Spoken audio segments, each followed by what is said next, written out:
Welcome back, mystery lovers. Today's case is going to keep you on the edge of your seat. The case of Diogo Goncalves. Diogo Goncalves, born in 1999 in the city of Álbuera, Portugal, is an only child in a poor but hardworking family. His family made a living mainly from the unstable tourism industry.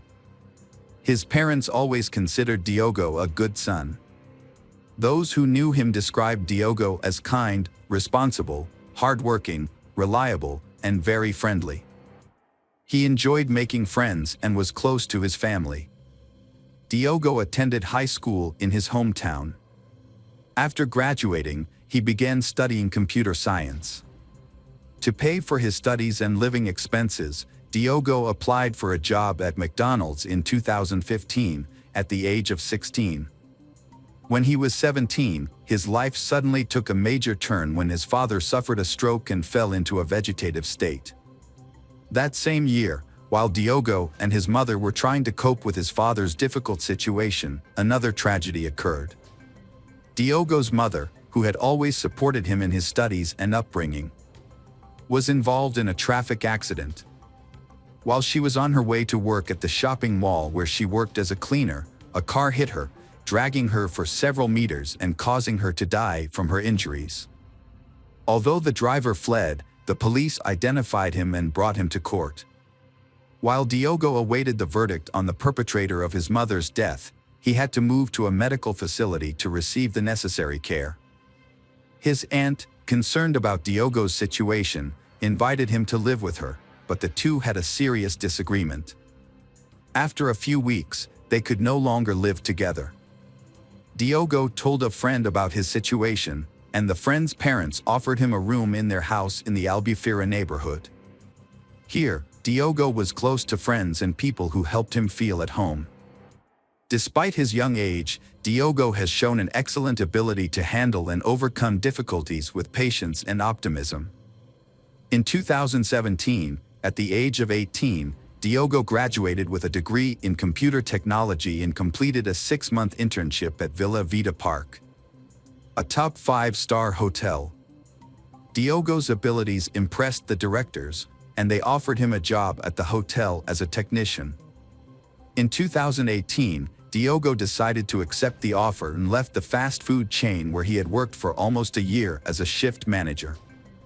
He entered a new phase of his life, envisioning a future filled with opportunities that would help him rise above the hardships he had experienced.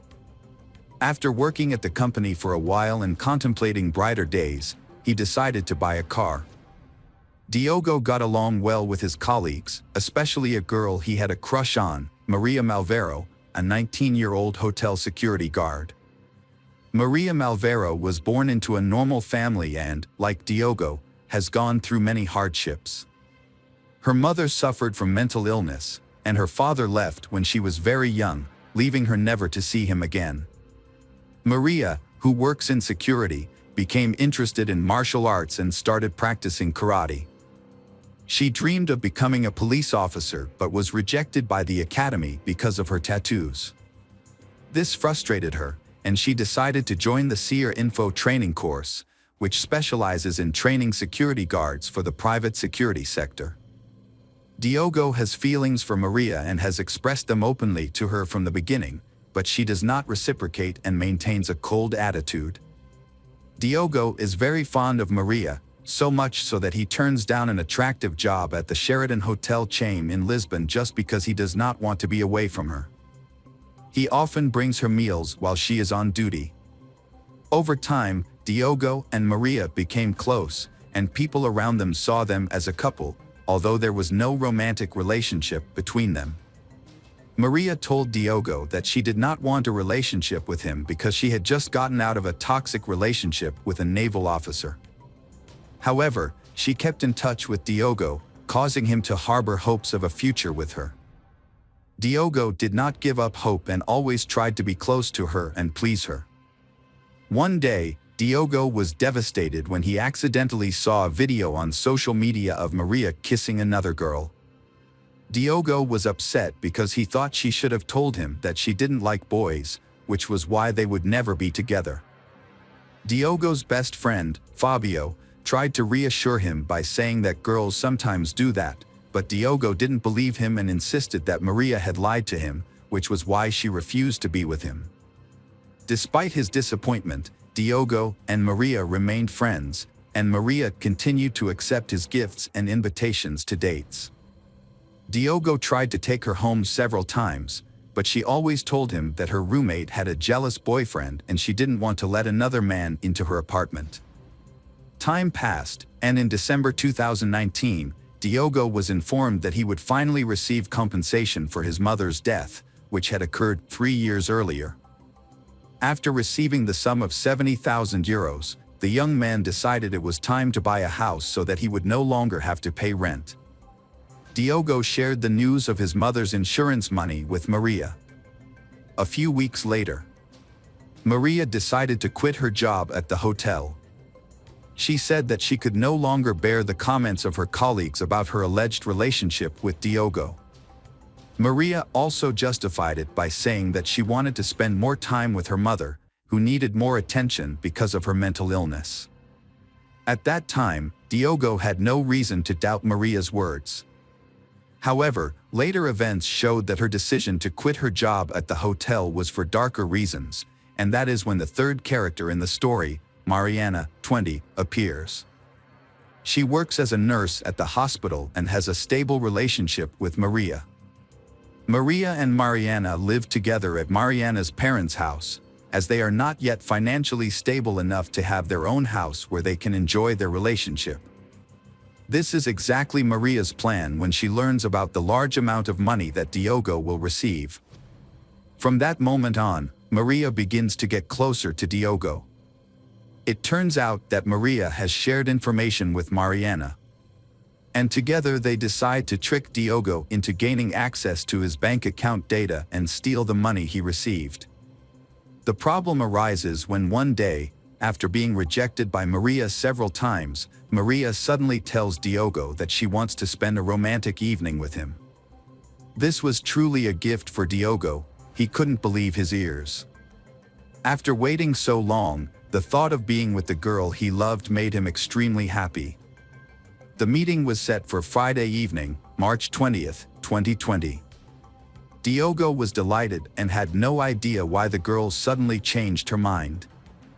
As soon as Diogo entered, Mariana gave him the orange juice she had brought herself, but the drink contained an unexpected ingredient: 3 ampoules of diazepam, a central nervous system drug with anti-anxiety and sedative effects. Mariana was the one who suggested using this substance, having stolen the drug from the hospital where she worked. Mariana's plan was to anesthetize Diogo, access his bank information, and possibly manipulate his fingers to bypass the phone lock.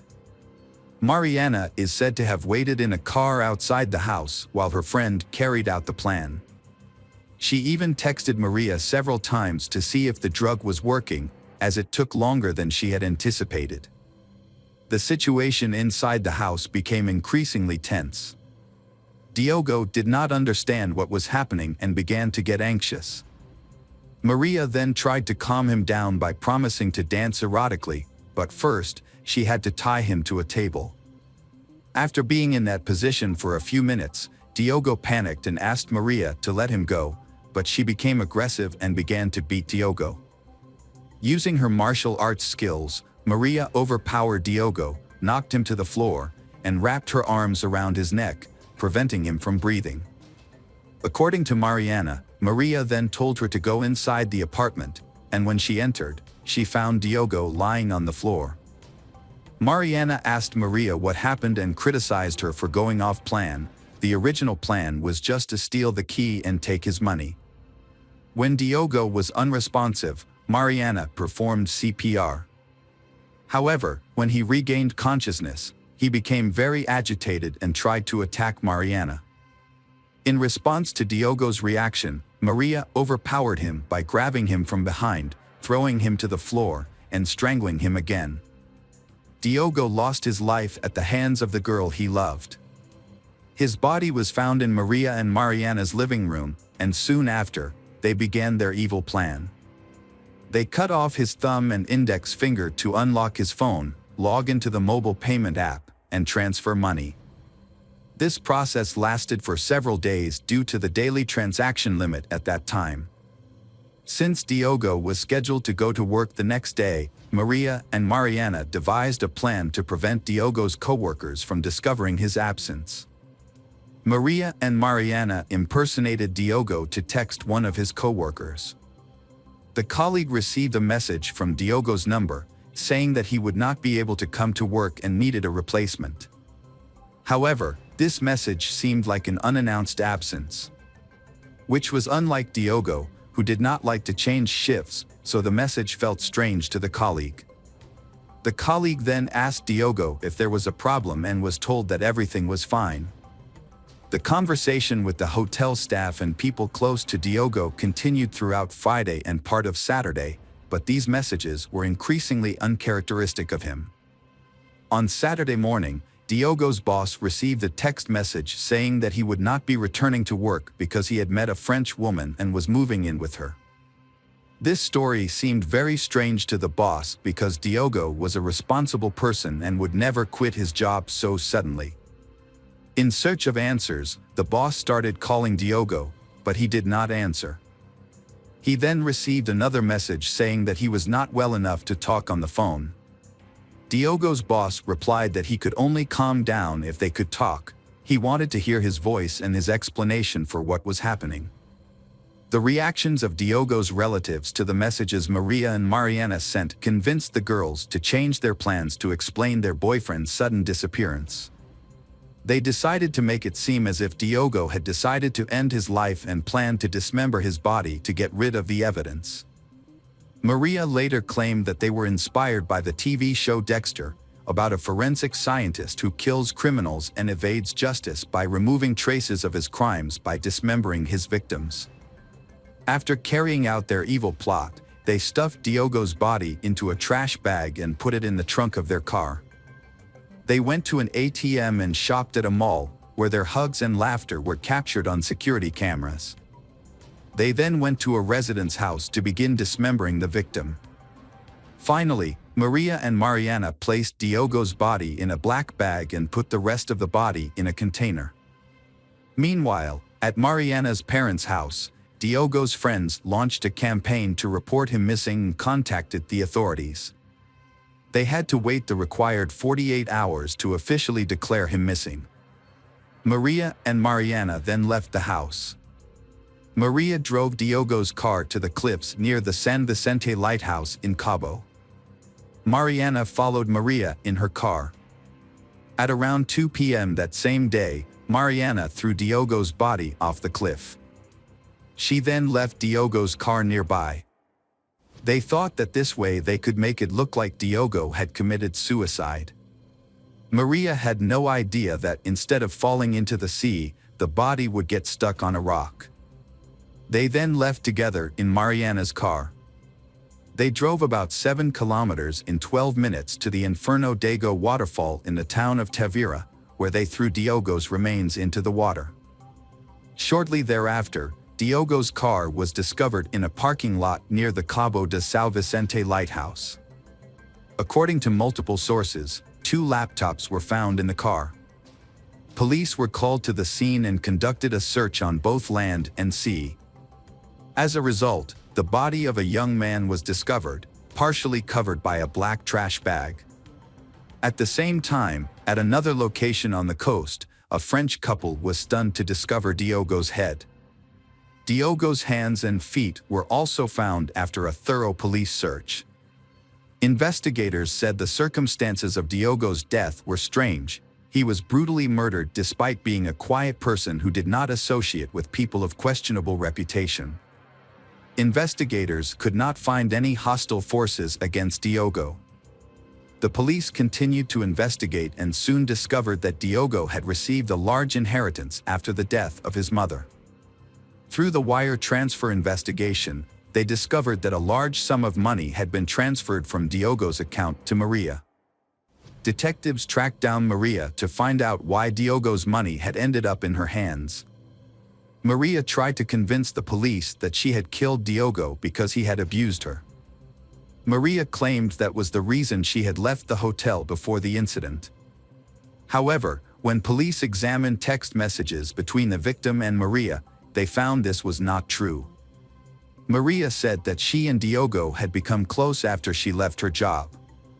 During her first meeting with the police, Maria claimed that she was the only person responsible for planning and carrying out the shooting. Maria insisted that Mariana had nothing to do with the crime. However, Mariana's testimony contradicted Maria's. Mariana explained that Maria said she wanted to rob Diogo of his money and intended to kill him. Mariana said Maria wanted to make him suffer so that he would give her his bank account password. The evidence gathered by investigators was enough to convict Maria and Mariana. Detectives had Diogo's phone records, cell phone records, and ATM surveillance video. Maria and Mariana were arrested on April 1, 2020, and appeared in court in June of that year. The judge followed Maria's account of the events, and Maria pleaded guilty while repeatedly denying Mariana's involvement in the case. She said Diogo's body had been in a suitcase in a car parked in the garage for 2 days, and that's where the remains were dismembered. The judge then asked Mariana where she was when Diogo's body was dismembered.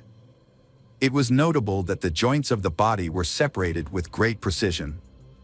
All eyes in the courtroom were on Mariana, who was also a longtime nurse. Mariana answered all the questions and said that everyone knew she worked at the hospital, so they suspected that she was the one who dismembered the body. She further explained that using the internet, the matter could be cleared up. The judge ordered Maria and Mariana to be detained because this was a serious crime under the law.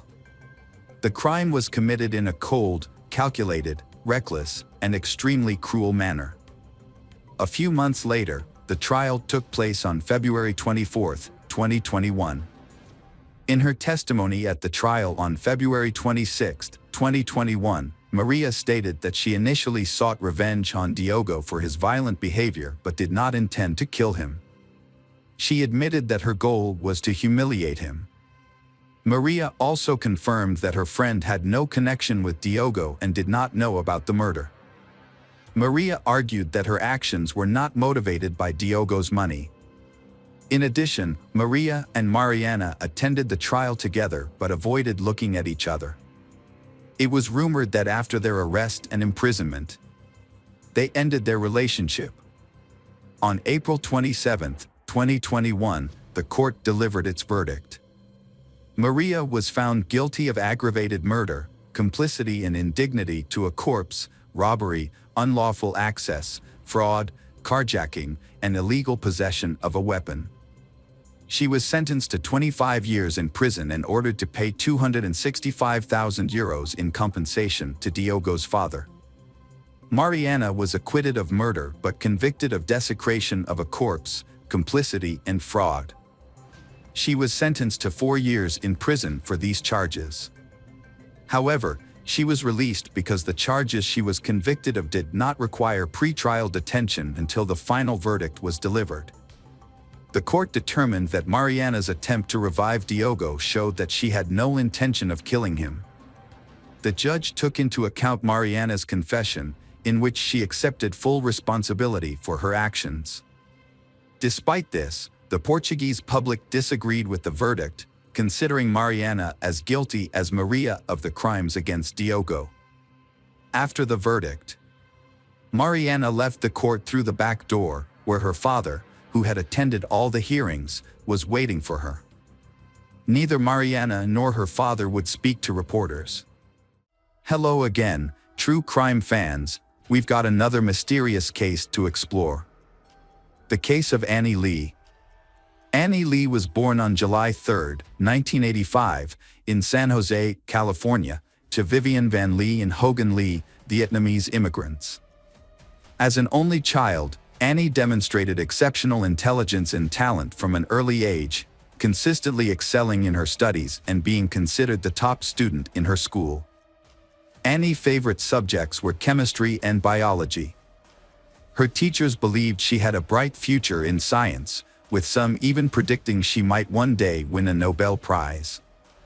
Throughout her school years, Annie actively participated in scientific conferences, where her work garnered various awards and recognition. As a high school student, she secured a $65,000 scholarship to study at any U.S. university.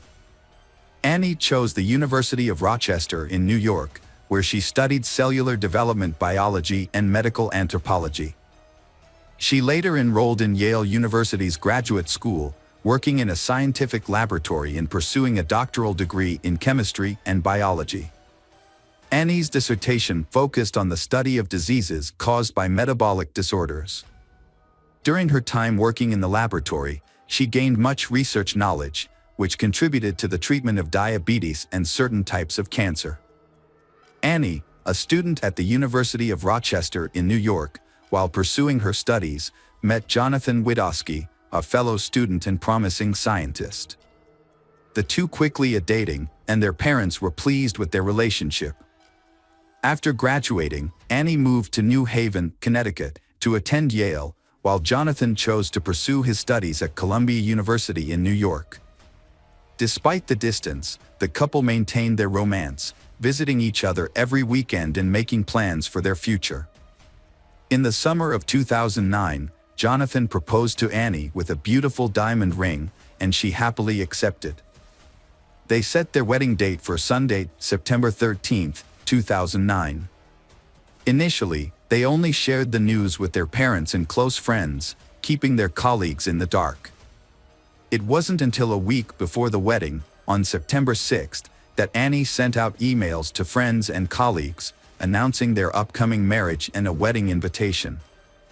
The day after, the news spread rapidly throughout the department and the lab where Annie worked, becoming the most discussed topic. Annie and her fiancé had planned a wedding ceremony on Long Island, followed by a honeymoon at a luxurious resort in Greece. A few months before she went missing, Annie had written an article for the university publication, where she cautioned students about potential dangers and provided safety tips for when they were off campus. However, despite being aware of the risks, Annie herself fell victim to an unexpected tragedy at her workplace. On Tuesday, September 8, Annie left her university dormitory, where she shared a room with 3 friends, and headed to the University Medical Center laboratory, where she worked.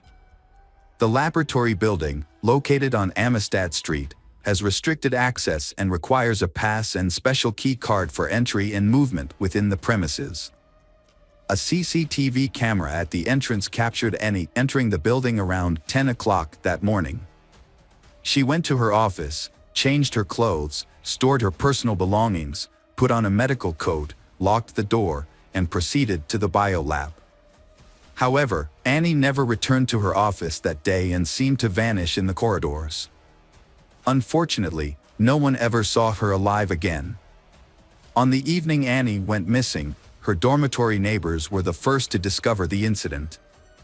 They had grown accustomed to Annie's punctual nature, as she usually returned home at the same time every day. However, as midnight approached and she failed to return, her friends began to worry. Their concerns deepened when they were unable to reach Annie on her phone. Deciding to take action, they reported her disappearance to the police. Upon investigation, it was discovered that Annie's parents and fiancé had also been unable to contact her that night. Initially, they had assumed she was working late due to her heavy workload and would call them back when she was available. When the police arrived, they weren't too worried. They had heard what had happened and assumed that Annie was nervous before the wedding and needed time to calm down. However, their opinion quickly changed after examining Annie's office and reviewing the CCTV footage. They also tracked her movements within the building using her key card. The evidence revealed that Annie had entered the building in the morning but never exited. Her personal belongings, including her clothes, bag, wallet, and cell phone, were still in her office. Despite an extensive search, no sign of Annie was found, leaving behind only the unsettling feeling that she had vanished into thin. The disappearance of Annie Lee, a graduate student, led to an extensive investigation by the Federal Bureau of Investigation. Those who knew Annie personally described her as intelligent, kind, cheerful, and energetic, with no known enemies. Her family and fiancé anxiously waited for news, hope she will return safely. However, detectives were less optimistic, concluding that it was likely she was no longer alive. The laboratory building, crime scene, was placed under guard, and the list of suspects was narrowed down to staff and students with authorized access. The university atmosphere was tense, because everyone realized that the killer might be somewhere nearby. Annie's fiancé, Jonathan, who had flown in from another state, was questioned but had a solid alibi. Despite this, he was visibly shaken and on the verge of a nervous breakdown, deeply concerned about Annie's disappearance. Among the suspects, one is Annie's teacher. On the day she disappeared, he canceled his lectures for unknown reasons and had no alibi. Although his was initially questioned, after the police still believed the perpetrator was likely someone from Yale University's laboratory, either a student, faculty member, or staff. A disturbing detect was found on September 12, providing the first evidence that Annie was no longer alive. A medical coat stained with blood was discovered hidden behind a false ceiling in an auxiliary room of a building. The coat did not belong to Annie, but further examination revealed that the blood on it was indeed hers. On September 13, the body Annie was found in a narrow pipeline on the technical floor of the laboratory. The day she was supposed to get married and leave for her honeymoon in Greece. Her petite stature and fragile build made it easier for her killer to stuff her body into the small space. A service dog's keen sense of smell helped the police locate Annie's body. The location where her body was hidden suggested that the killer was familiar with the laboratory's layout. It was a spot that was hard to access, making it a clever yet sinister choice for concealing the crime. Annie's body showed severe signs of trauma. Most of her ribs were broken, her limbs were damaged, and several teeth were knocked out. However, according to the pathologists, the cause of death was mechanical asphyxia, which meant that Annie was severely beaten and then strangled. A further examination revealed that Annie's clothes had traces of seminal fluid. But it was concluded that she had not been raped. A few days before Annie's body was discovered, police attention was initially drawn to Raymond J. Clark III, a young laboratory technician. Raymond claimed to have seen Annie leave the building without her belongings, implying she intended to return. However, his testimony aroused suspicion from the police. Following the discovery of Annie's body, Raymond became the primary suspect. They collected DNA samples from Raymond and asked him not to leave the country until the investigation was completed. On September 17, Raymond was arrested. Forensic examination results showed that his semen was found on Annie's clothes. And his robe, stained with Annie's blood, was discovered hidden in the suspended ceiling. Additionally, Raymond had suspicious bruises on his body, suggesting that Annie had fiercely defended herself before her death.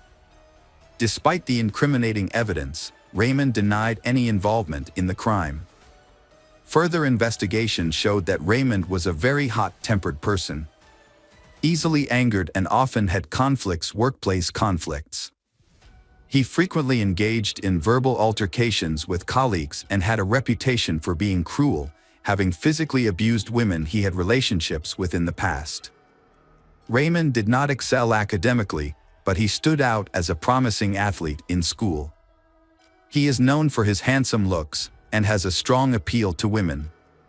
However, he was unable to get into university due to poor grades. Fortunately, with the help of some relatives, Raymond secured a job at a laboratory, starting as a janitor and eventually working his way up to become a technician. During this time, Raymond was in a relationship with a woman named Jessica Del Rocco. However, their relationship was tumultuous, and Jessica later testified against Raymond in court. She described him as controlling, stating that he would constantly monitor her activities, read her messages, and dictate what she could do and couldn't do. He would also become violent when they disagreed. and Jessica claimed that he would physically abuse her. After one particularly brutal incident, Jessica fled from Raymond. She temporarily relocated to another state to escape his abuse. Then Raymond had been in a relationship with Jennifer Radko, a Yale University student, for the past year. Jennifer ignored rumors about his alleged infidelity with students and lab employees. She accepted his marriage proposal, and they proceeding with wedding preparations. The motive behind the murder remains unclear, even after he fully admitted his guilt. He never revealed his motive, even after admitting to the crime. Initially, it was thought that the murder was related to a workplace conflict. Annie was conducting experiments on laboratory mice to study the effectiveness of enzymes in treating cancer, diabetes, and other diseases. Raymond, who considered the laboratory his domain, was in charge of the mice. Two theories emerged about the incident leading to the murder. The first theory suggests that Raymond might have had a conflict with Annie. On the day of the murder, Annie stayed late in the laboratory and entered the area where experimental animals were kept. Raymond, who had cleaned the area, go in there too. The confrontation could have intensified into a physical altercation, which in turn could have led to Annie being strangled by Raymond a fit of rage. A second theory proposes that Raymond had feelings for Annie, but she rejected his advances. Raymond, unaccustomed to rejection, was hurt by her refusal. When he learned about her upcoming wedding on September 7th, Raymond was completely overcome by intense feelings of jealousy. The next day, when he was alone with Annie in the laboratory, he attacked her, beating and attempting to rape her, then ultimately strangling her.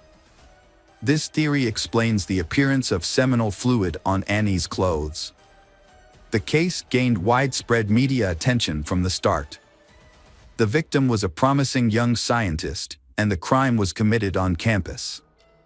Raymond first appeared in court in Connecticut on October 6, 2009, where he denied any involvement in the murder and the charges against him. The hearing was postponed multiple times to allow for the collection of all evidence and materials. It was discovered that Raymond had spent at least an hour with Annie in the laboratory, during which the murder took place.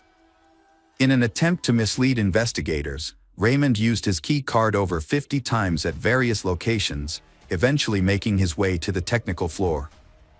There, he spent around 15 minutes hiding the body in the wall. Raymond then activated the fire alarm, which forced the staff to evacuate the building, providing him with an opportunity to blend in and avoid suspicion. A crucial piece of evidence was discovered in the pocket of a robe found hidden under a false ceiling, a green ballpoint pen. Further examination revealed that Raymond had used this pen to sign his name in various work logs on the same day. Additionally, witnesses reported seeing Raymond scrubbing specific areas of the lab floor repeatedly over the next few days. Despite the floor appearing clean, he also disposed of the cleaning equipment and a pack of tissues with small brown stains, resembling blood splatters, in a trash can. Forensic analysis later confirmed that the tissues contained Annie's blood, indicating that Raymond had made a thorough attempt to eliminate any evidence. In February 2011, Clark agreed to a plea deal in exchange for a reduced sentence. At the court hearing on March 17, 2011, he pleaded guilty to murder and attempted rape and apologized to Tanny's parents and fiancé.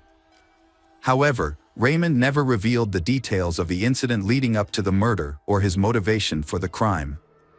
As a result, he was sentenced to 44 years in prison. Raymond is currently serving his sentence at the Cheshire Correctional Institution in New Haven County, Connecticut, and will not be eligible for release until September 2053. The parents and fiancé of Annie have expressed that they find the given sentence to be fair. At the sentencing, Annie's mother delivered a heartfelt speech.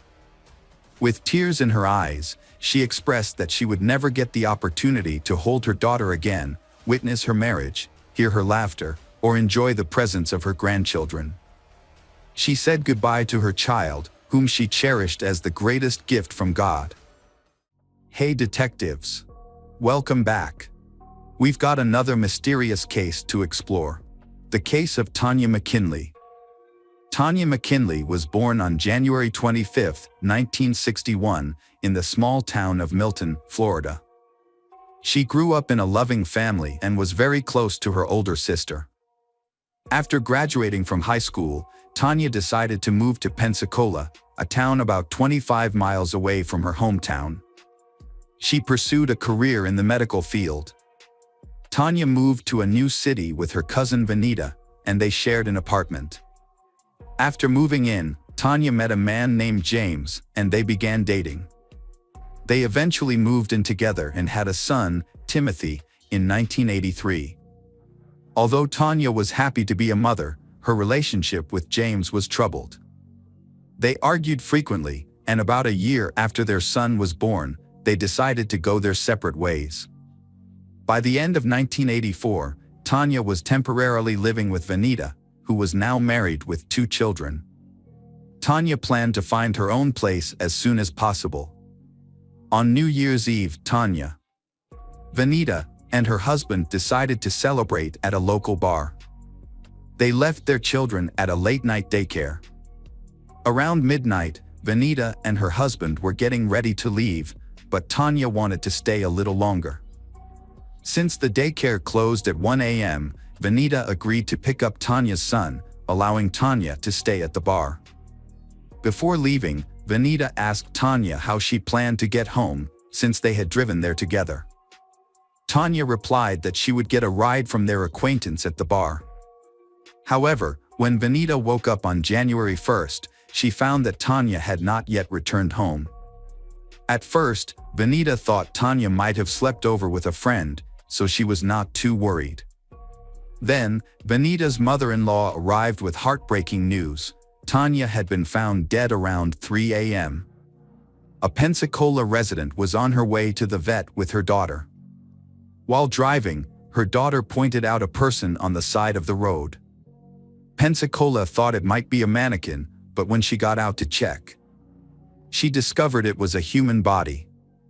Pensacola immediately returned home and called the police. Upon arriving at the scene, officers found the body of a woman lying in an empty lot beside the road. She had no shoes, her tights were down, and her dress was pulled up. Near the body, a blue towel with what appeared to be bloodstains was found. The police identified the victim as 23-year-old Tanya McKinley. Further investigation led them to discover her shoes and purse nearby, containing identification with her name on it. The body was turned over to medical experts for further examination. Meanwhile, police continued to process the crime scene. They soon discovered that Tanya likely did not die where she was found. There was no significant blood near the body, except for a stain on a towel, and signs on the ground suggested that the body had been dragged to the side of the road. On the towel and Tanya's body, investigators found several clues, including dog hair and a human hair. They suspected that the hair belonged to the killer, and that the killer may have owned a dog. Medical experts determined that the Tanya had suffered a head injury from a heavy object, but her cause of death was actually strangulation. They also confirmed that the Tanya had been sexually assaulted. A semen sample was collected from her body, but at the time, DNA analysis was not yet widely used in forensic science. However, the experts were able to establish that the suspect had type B blood. Police began to develop a list of potential suspects. Police turned their attention to Tanya's ex-husband, James.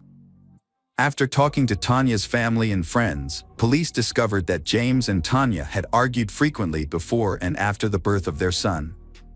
When Tanya decided to end the relationship, James was unhappy and tried to convince her to stay. Police believe that James followed Tanya to the bar on New Year's Eve, leading to a confrontation that ended in murder. They brought James in for questioning, but he denied any involvement in the crime. He also agreed to provide hair samples for comparison.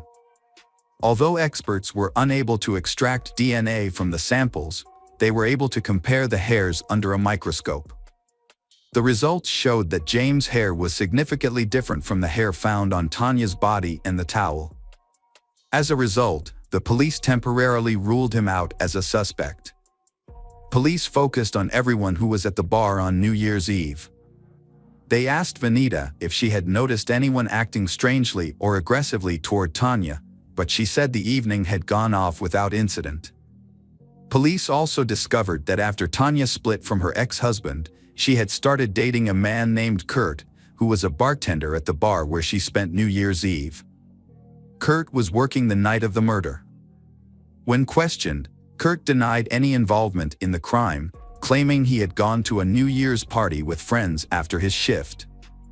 The police reviewed all the testimony and concluded that Kurt had enough time to commit the crime. Based on numerous interviews with people at the bar, the police determined that Tanya was last seen alive at 1:15 a.m., but no one saw her leave. The police also spoke with local residents where the body was discovered. A family reported driving past the scene at around 2 a.m. and were certain that there was no body at that time. This meant that Tanya was killed about 1.5 hours after she was last seen alive. During this time, Kurt was unable to provide an alibi. He volunteered to take a lie detector test, but the results were inconclusive, and further investigation revealed that Kurt's blood type did not match the killer's blood type, as determined by a semen sample. As a result, Kurt was cleared of the crime. Unable to analyze DNA from the killer's semen, and with no witnesses or concrete evidence, police could only assume that the perpetrator likely lived in the area where the body was discovered. The case had been closed for years due to lack of concrete evidence. Timothy, who was only 18 months old when his mother died, was raised by his father and Tanya's family. Together, they kept the truth about his mother's death a secret. When Timothy was 14 years old, he was informed that his mother had died in a car accident. As Christmas approached that year, out of curiosity, he searched his father's closet for his present, and Timothy stumbled upon a shocking letter addressed to television host Montel Williams, written by his father himself. In a letter, Timothy's father wrote asking for help in solving the murder of Timothy's mother, Tanya. The letter included a detailed account of the crime, which was the first time Timothy learned of his mother's tragic fate.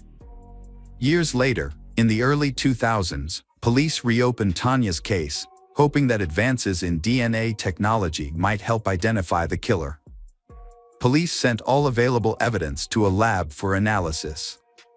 Experts discovered that the blood on a blue towel near Tanya's body came from a man, not Tanya. They created a DNA profile of the unidentified man and uploaded it to the FBI database. But there were no matches. The case was put on hold until 2015, when it was reopened, 30 years after the murder. Through investigation, the police discovered from the FBI's archive database that a person had some similarities with the DNA found at Tanya's crime scene. However, the match was not strong. To investigate further, the police learned about the person's family background and even contacted his relatives for assistance. These relatives cooperated and provided DNA samples for comparison. Unfortunately, the DNA analysis showed that his family was not involved in Tanya's death, leaving the police with no new leads. In 2018, a journalist named Tony Adam became interested in Tanya's case. Tony contacted the police offering help. And the police became suspicious of his involvement. Tony joined the investigation despite having no background in criminal investigations. The police, who had made little progress in the case, hoped that Tony's involvement wouldn't hinder the investigation. In 2019, a year after Tony got involved, police decided to identify the killer's relatives. This time, they enlisted the help of Parabon, a genetic genealogy company, and expanded the search to include primarily the DNA of known criminals.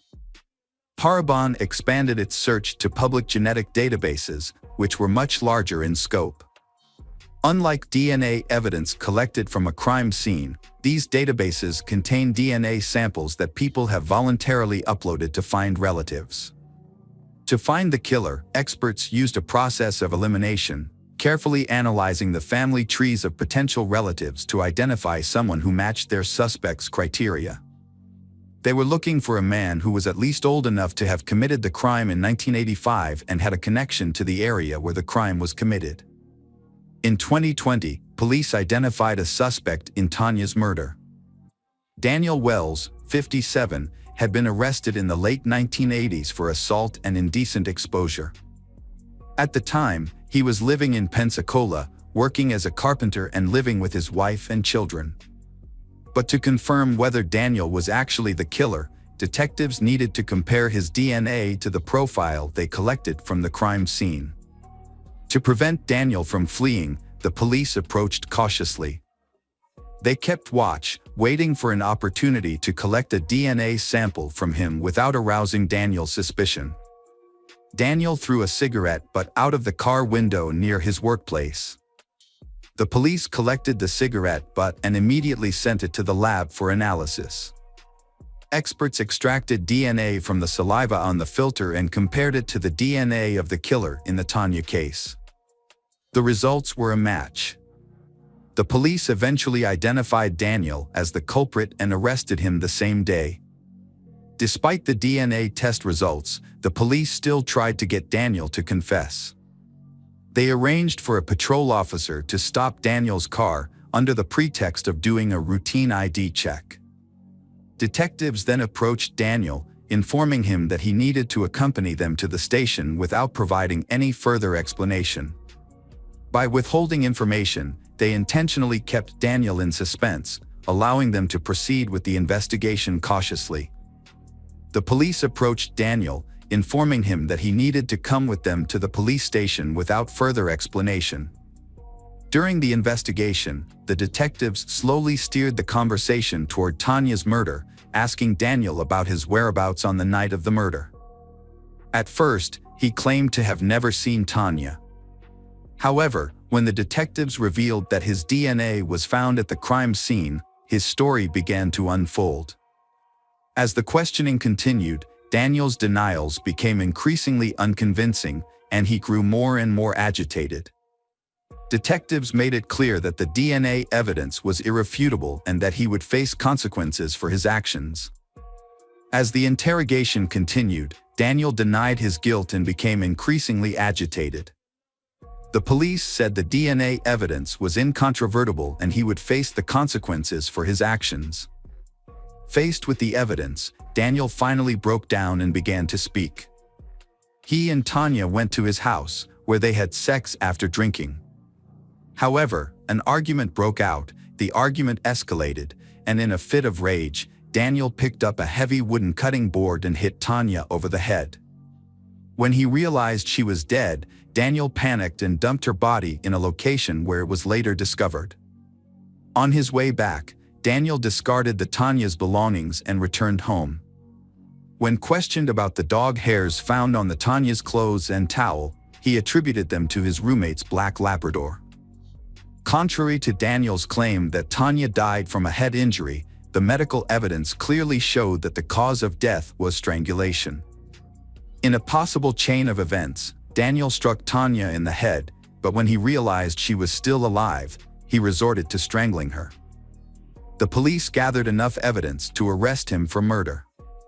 Police then contacted Tanya's family, including her son Timothy, to inform them of the developments in the case. Timothy was deeply moved, thanking the police for finally identifying his mother's killer. 2 weeks after his arrest, Daniel's body was found in his cell. An investigation confirmed that he had committed suicide. Hello, crime enthusiasts. Are you ready for another chilling investigation? The case of Gerardo couple. Jenner Gerardo was born December 19, 1970, in the city of Fort Wayne, Allen County, Indiana, USA. She spent her childhood and teenage years in the area.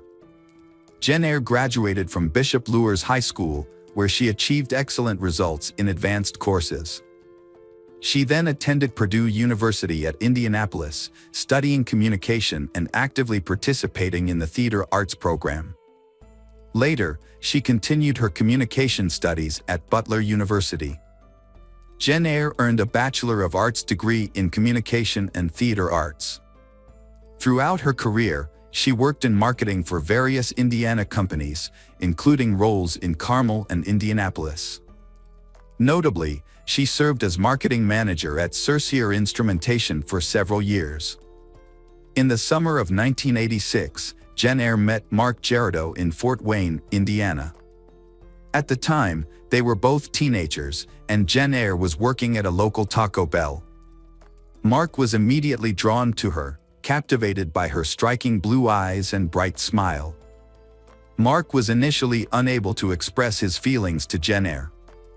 The romance between Mark and Jen Eyre only really began when they met again by chance after 4 years, at a nearby shopping mall where Jen Eyre was working. He began visiting her frequently, and one day, she encouraged him to make a move, asking him directly when he would take her out.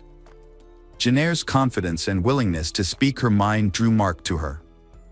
He described her demeanor as the opposite of his own, admiring her boldness.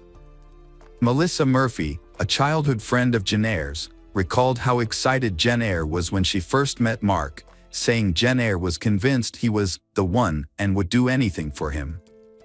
Mark and Jen Eyre got married on October 23, 1993, when Mark was 25 and Jen Eyre was 23.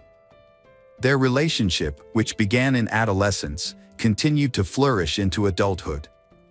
Mark reflected on their happiness together, saying he couldn't imagine spending his life with anyone else. However, like any couple, Mark and Jen Eyre faced challenges in their marriage and had to navigate the low points together. Mark said the arguments between him and his wife were very tense, and Jen Eyre always won because she wanted to be the one to make the final decision. Mark's high school friend, Mike Hartman, shared that although he wasn't privy to all the details of their relationship, he knew they had fierce disagreements. Despite their strong marriage, the 2008 financial crisis significantly impacted them. Mark later mentioned that it changed everything, and money became a major source of stress and arguments.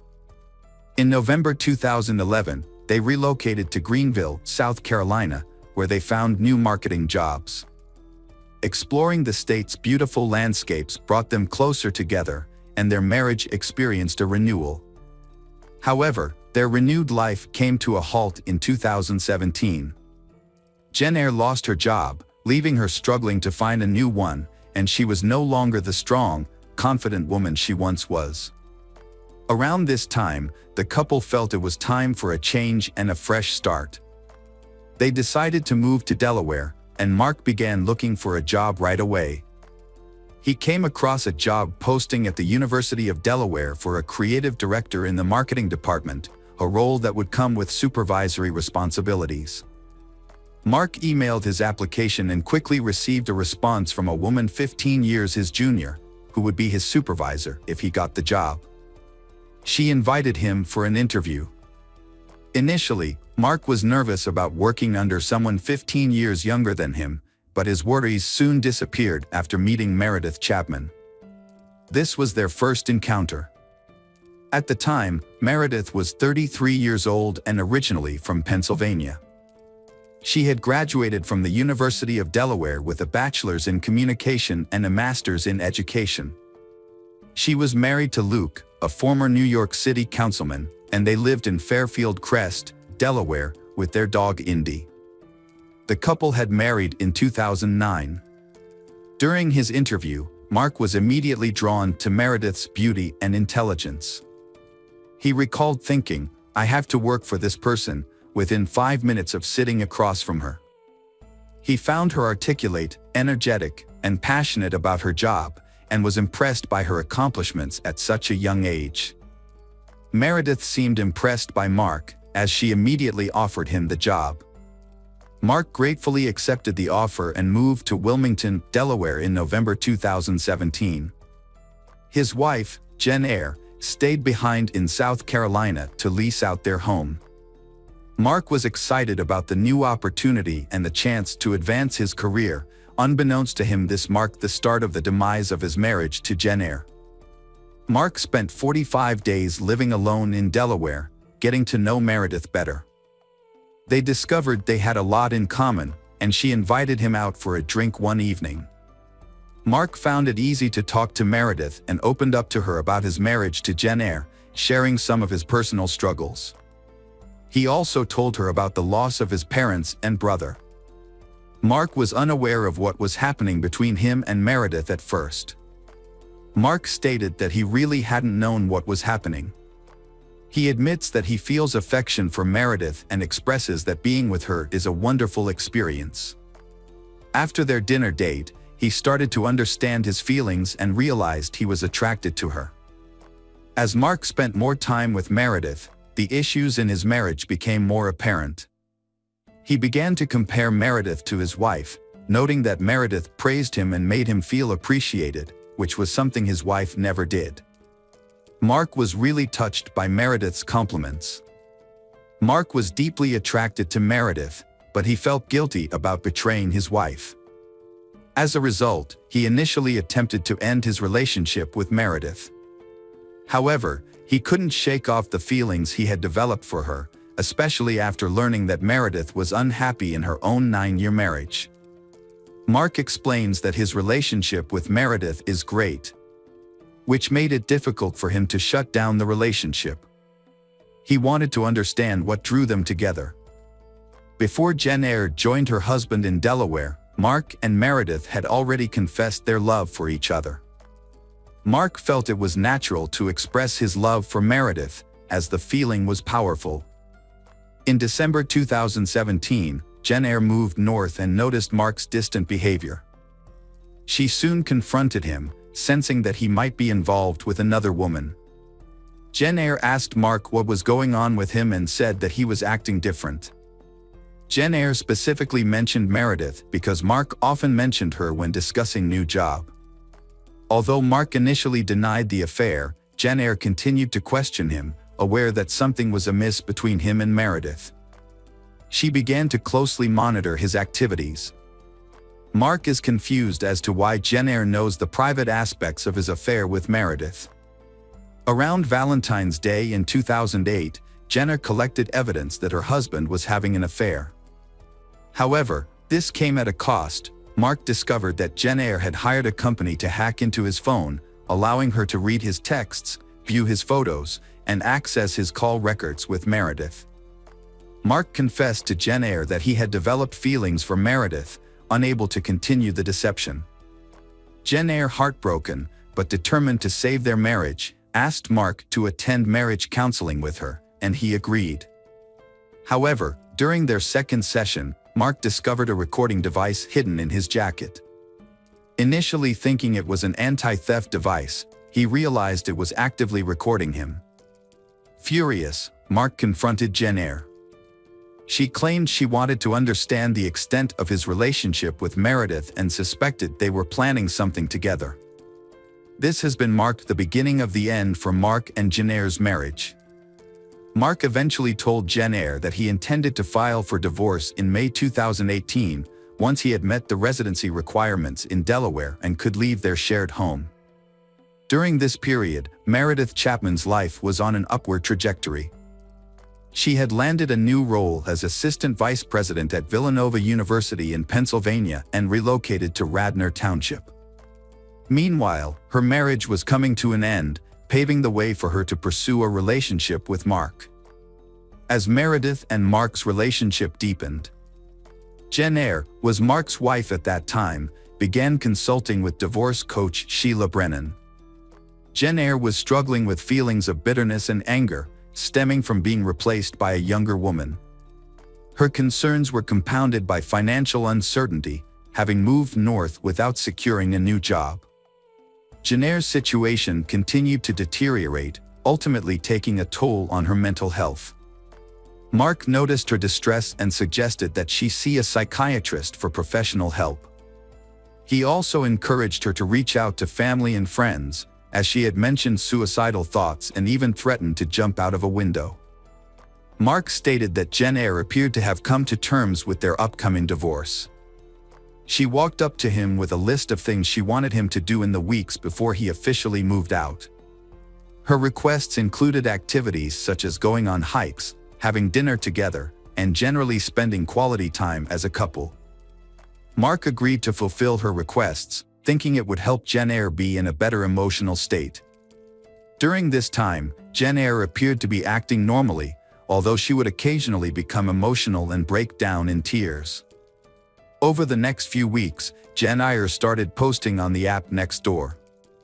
She was looking for recommendations for a good marriage counselor who could help couples that were close to getting a divorce.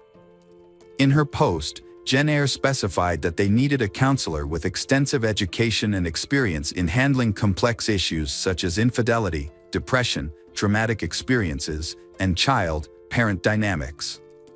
However, unbeknownst to Mark, Jen Eyre had secretly been planning her revenge.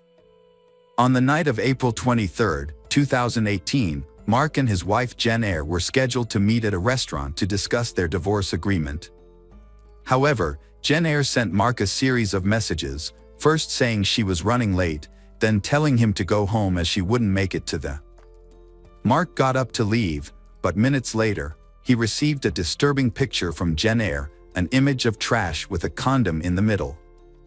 This led him to believe Jen Eyre was rummaging through Meredith's trash can outside her home.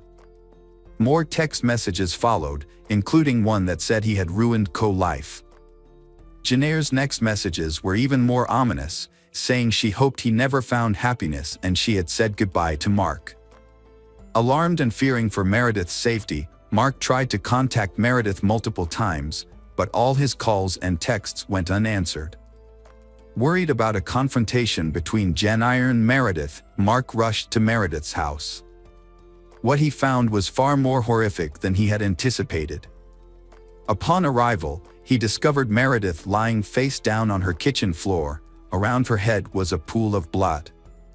Nearby, he also found Jen Eyre's lifeless body on the floor. Mark shouted in shock and ran to Meredith. He said, "Baby, oh baby, what have you done?" Meredith had excitedly posted on her Instagram about her new job at Villanova less than 2 hours before she died, expressing her excitement. According to Meredith's 5:42 p.m. post, after just 1 week on the job, she's already earned the love of fans at NOA Nation. Later that evening, she arrived at her home on Lowry Lane in Radnor Township, parked her Audi in the driveway, opened the door, and walked inside, unaware that Jen Eyre had broken in and was hiding, waiting to attack her. When Mark got there, Tim, one of Meredith's neighbors, was present. He mentioned that he heard a commotion and went out to see what happened. Mark asked him to call 911. Sergeant Christopher Four of the Radnor Township Police Department said the call made his heart sink. Sergeant Christopher said they don't usually get calls like this. When they arrived, the scene was chaotic with a lot of police present. Mark, who appeared out of breath according to Christopher, was put in an ambulance before being taken to the police station as a suspect.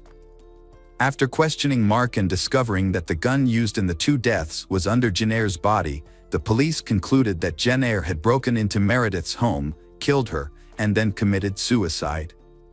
The police received a tip from witness, who claimed to see a woman in a trench coat, hat, sunglasses, and possibly a wig watching the house with binoculars.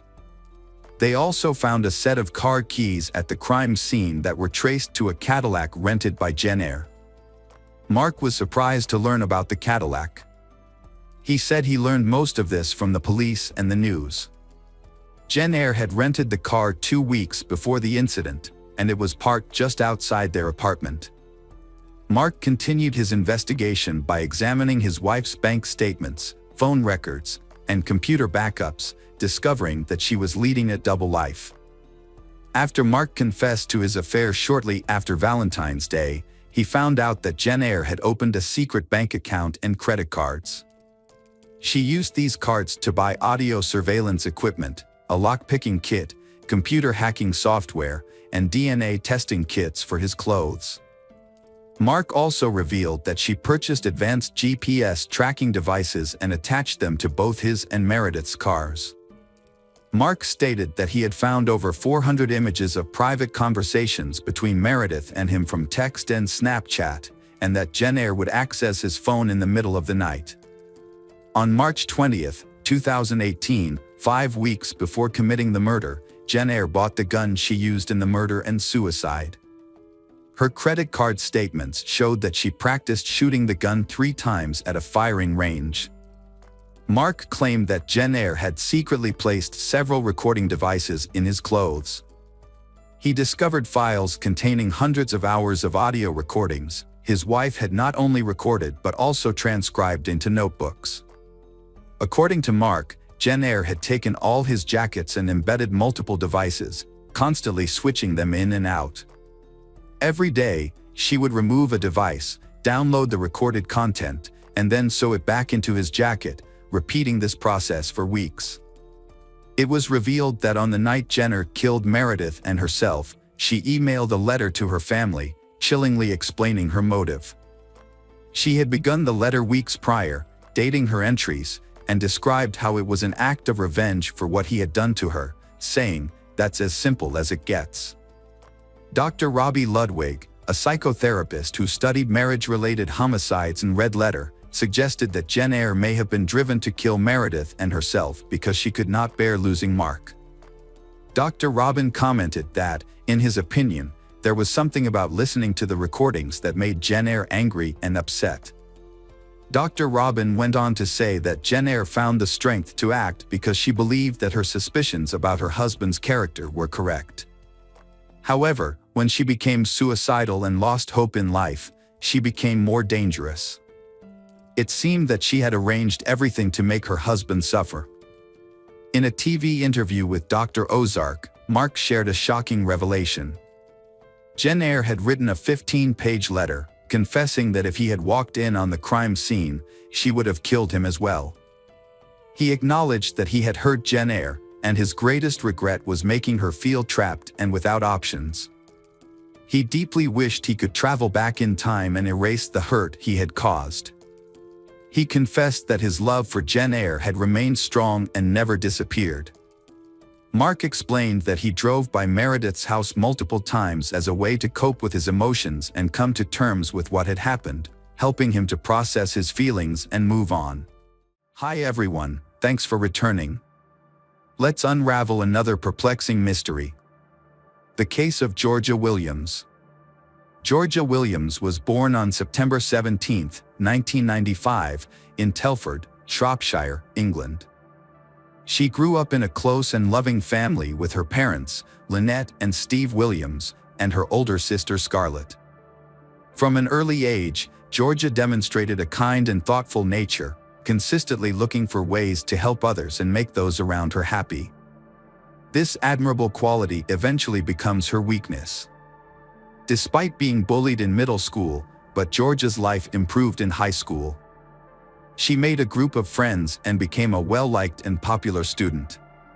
Her kind nature and good leadership skills helped her win the position of class monitor. She pursued her passion for helping others by joining the Air Cadets Corps, with the ultimate goal of becoming a medical officer in the Royal Air Force. At 17, Georgia started working at a local gas station, where she quickly became friends with her co-workers. One of them was Jamie Reynolds, a 22-year-old man who seemed quiet and isolated from the rest of the group. Georgia, being a kind and caring person, reached out to Jamie in friendship, wanting to help him feel less alone. Thanks to her efforts, Jamie started to fit in at work, participating in group activities and making friends with his co-workers. As time went on, Jamie developed strong feelings for Georgia, seeing her as the only person who had shown him kindness and believed in him. Feeling hopeful, Jamie started to think that maybe Georgia felt the same way about him. Emboldened by his newfound confidence, he mustered the nerve to express his true feelings to Georgia and inquired if she would be open of a romantic relationship. However, Georgia, being considerate of Jamie's feelings, let him down gently. She explained that she didn't want to ruin their friendship by getting romantically involved. Jamie seems to respect Georgia's choice and tries to maintain their friendship. However, he is actually harboring an increasingly unhealthy obsession with her. One day, while they were working together at the gas station, Jamie opened up to Georgia about his unhappiness with his life. He told her that he wanted to quit his job and pursue his true passions. Jamie had always dreamed of turning his passions into a career, and Georgia was eager to support him. One day, they started talking about his hobbies, and Jamie revealed his love for photography. Georgia saw an opportunity and encouraged Jamie to pursue it as a career.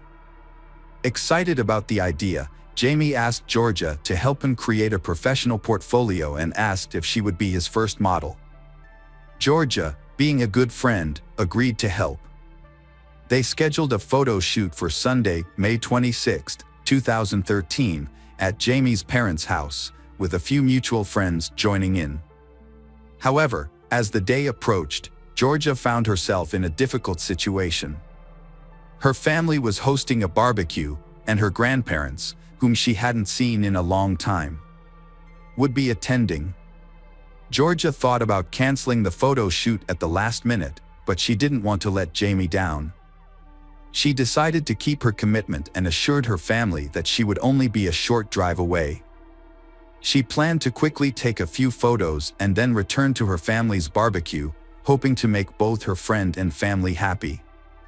On that day, Georgia got ready quickly, doing her hair and makeup, and wearing jeans and a leather jacket. Her father complimented her as she left home at 7:30 p.m., saying she looked beautiful, like Sandy from Greece. Georgia's family expected her to return home soon.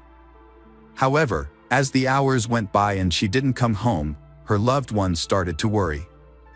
At first, her mother wasn't too concerned, thinking Georgia was probably just busy with the photo shoot or spending time with friends. She sent a text asking when the photo shoot would end. Georgia replied, saying it had already ended and that she was with friends and might be home late. Her mother wasn't worried after getting the text, as it seemed like a typical message from Georgia, with the usual 3 kissy face emojis at the end. Georgia's mother trusted her to be responsible, which is why she wasn't worried at first. As the night went on, Georgia's parents went to bed, thinking she would be home by morning. However, when they woke up the next day and Georgia still hadn't returned, they started to feel uneasy. Georgia's mother sent her a text message at 6:30 a.m. asking where she was.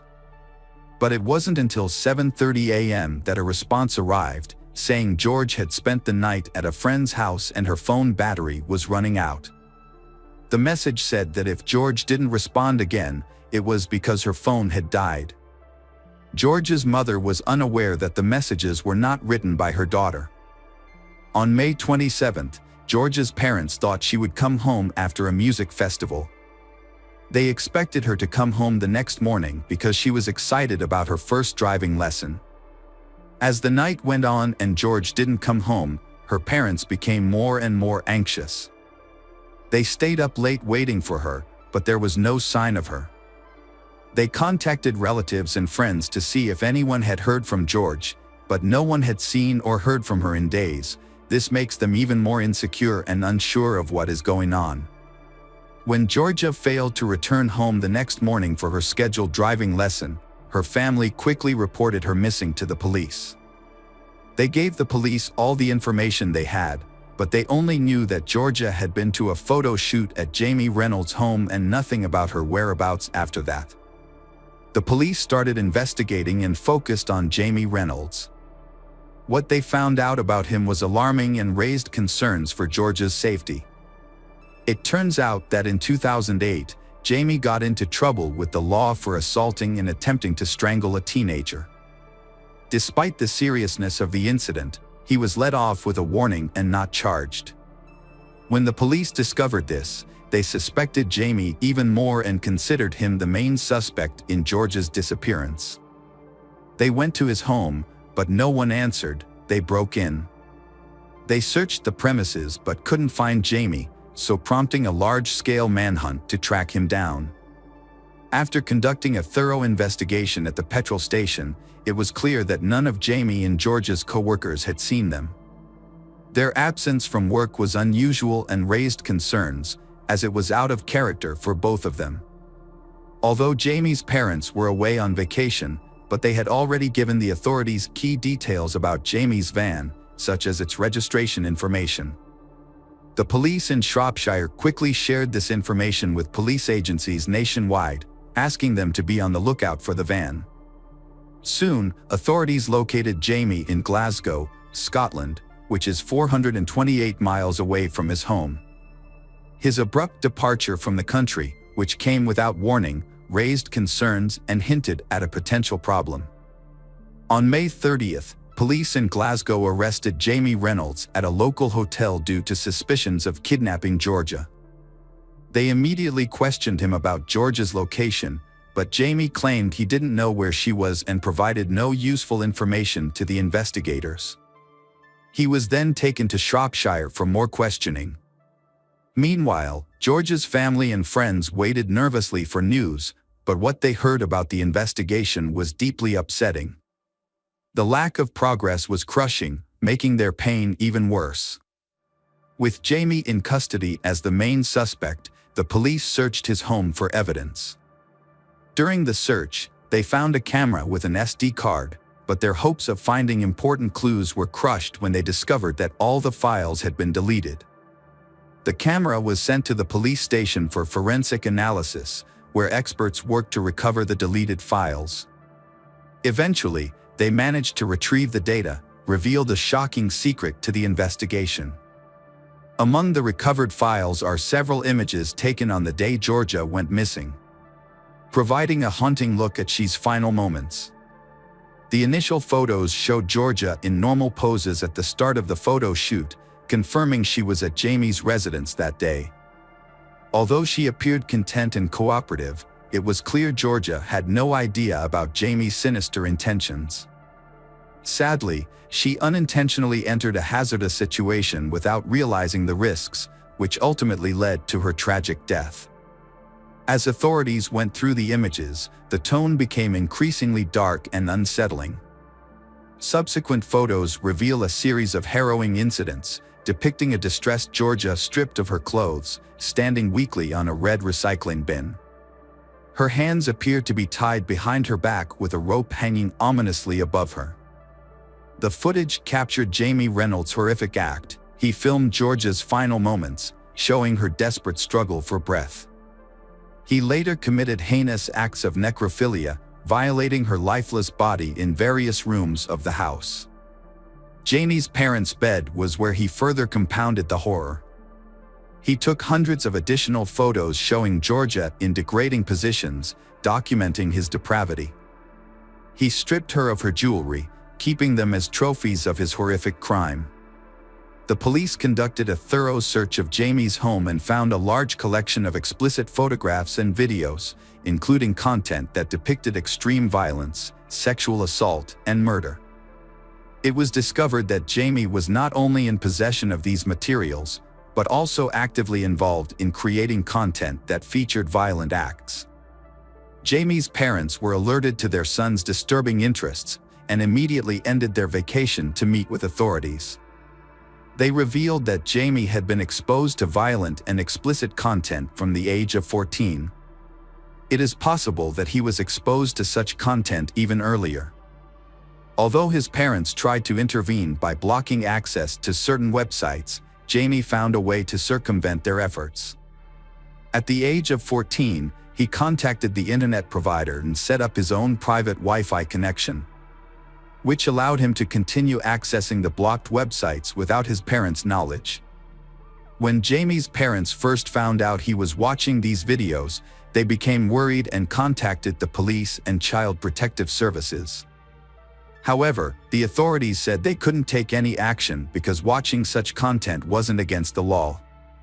As the police looked into the matter further, they found a set of notebooks containing 40 separate stories written by Jamie. These stories were centered around harming, sexually assaulting, and murdering women. Additionally, investigators discovered that Jamie had searched social media platforms, printed and marked images of young girls with nooses around their necks. One of the stories, titled "Georgia Williams Surprised," has a very similar plot to the incidents that led to Georgia's death. Authorities believe this narrative may have been a pre-planned scenario, intended to be carried out from the start. Jamie began writing this narrative in January and finished it just 3 weeks before the murder. Despite being questioned, Jamie refused to reveal the location of Georgia's body, insisting he was innocent. As a result, investigators had to painstakingly reconstruct Jamie's movements from the Monday morning after Georgia's murder. They started by reviewing surveillance footage of Jamie refueling his vehicle at a petrol station. Unbeknownst to them at the time, Georgia's body was hidden in the back of Jamie's van. After refueling, Jamie drove 60 miles to a movie theater, leaving Georgia's body in the van parked in the theater's lot. He then went inside to watch a movie. However, police lost track of Jamie after he left the theater and issued a public appeal for help finding him. The appeal was successful, with people reporting sightings of Jamie's van near the New York G Mountain Pass. The area, with its dense woods and muddy terrain, was where Jamie tried to evade capture. Locals remembered Jamie in his van, especially after it got stuck in the mud, and Good Samaritans helped him get it out. Police followed up on this lead and searched the wooded area where Jamie was spotted. Unfortunately, they found Georgia's naked body in this secluded spot. Georgia's body was returned to Shropshire after being recovered. A post-mortem examination revealed she died from asphyxiation due to a ligature around her neck. Forensic analysis also showed bruising on her back, indicating Jamie had used his knee to press her down. Initially, Jamie denied any involvement in Georgia's murder, but on the first day of his trial in December 2013, he suddenly stood up and pleaded guilty to all charges. During the trial, Georgia's father gave a heartfelt address to the court. They had to endure the pain for a long time as they witnessed their daughter's body lying motionless in the hospital's rest house, a traumatic experience that haunted both him and his wife. The trial also uncovered Jamie's previous run-ins with the law.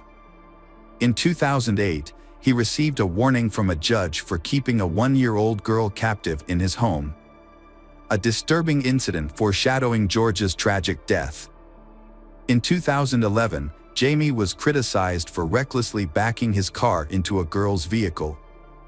This incident occurred after the girl had turned down his romantic advances. Although the case was eventually closed, Judge Mr. Justice Wilkie expressed serious concerns about Jamie's behavior, calling him a sexual deviant and warning about his potential to become a dangerous serial offender. As a result, Jamie received a whole life term, a sentence typically reserved for the most severe crimes, meaning he would spend the rest of his life in prison without parole. At the time, Jamie was the 46th person to receive this sentence and the youngest person in history to be given a whole life term. During sentencing, Judge Justice Wilkie highlighted the extreme suffering Georgia endured, emphasizing the torturous nature of her experience. Jamie's obsession with violent and sadistic pornography had led to a horrific display of control over his victim, ultimately resulting in her tragic death.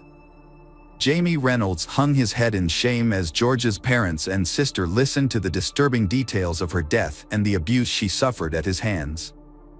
The courtroom was extremely tense as the jury saw gruesome images of Georgia's final moments, causing her family to leave in distress. In 2014, Jamie tried to appeal his life sentence but was unsuccessful. A review of the case the following year criticized police officers, children's services, and mental health professionals for their handling of Jamie before Georgia's murder. The review found that these agencies failed to work together properly, despite Jamie having come to the attention of law enforcement 5 years earlier for attempting to strangle another girl. Georgia's parents were deeply saddened by the report, regretting the missed chances to intervene and prevent their daughter's death. They stated that they cried when they read about the agency's failures, as it was clear that Jamie was likely to commit murder. They believed that Georgia's death could have been prevented. Outside the courtroom, Georgia's father shared the family's overwhelming sadness, stating that no sentence could ever satisfy them because it wouldn't bring Georgia back to life. He emphasized that their loss was irreparable and that Jamie, despite his lengthy prison sentence, still had the one thing he took from their daughter, life. He noted that what to cause them grief is that Jamie, even while serving a life sentence, still gets to live. Jamie Reynolds remains in prison to this day. Georgia's mother, Lynette, later wrote a book titled Our Georgia, in which she shared the family's traumatic experiences. The book highlights the failures of the legal system that allowed Jamie, a violent film enthusiast, to remain at large and eventually commit murder. This book is a heartfelt tribute to Georgia and provides an insight into the devastating aftermath of her tragic passing. Georgia's death caused immense pain to those who loved her, leaving a huge gap that can never be filled. Welcome back, mystery lovers. Today's case is going to keep you on the edge of your seat. The case of Rena Verk. Rena Verk had been born on March 10, 1983, in Saanich, British Columbia, Canada. Her family was of Indian origin, with her mother, Suman, having come from an Indian-Canadian family, and her father, Manjit, being an immigrant from India. Rena's parents had formerly been Hindus and had converted to Jehovah's religion. Rena struggled to fit in with her peers in the Saanich community, where Sikhism was popular among Indo-Canadians. Unfortunately, she was severely bullied at school due to her appearance and ethnic background, which set her apart from her predominantly white classmates. She was bullied due to her unusual appearance, being overweight and having brown skin. At home, Rena faced strict rules tied to her parents' religious beliefs, which were in stark contrast to her friends, who were starting to become independent.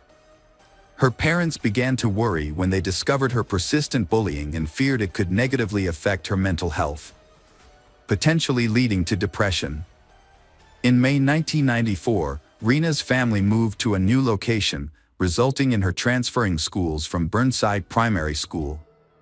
Her parents hoped this action would put an end to the bullying she initially experienced, and it seemed to be effective. Rena's mood improved, and she formed new friendships that brought her happiness. However, things took a turn for the worse when her new friends began to distance themselves from her, and the bullying began again.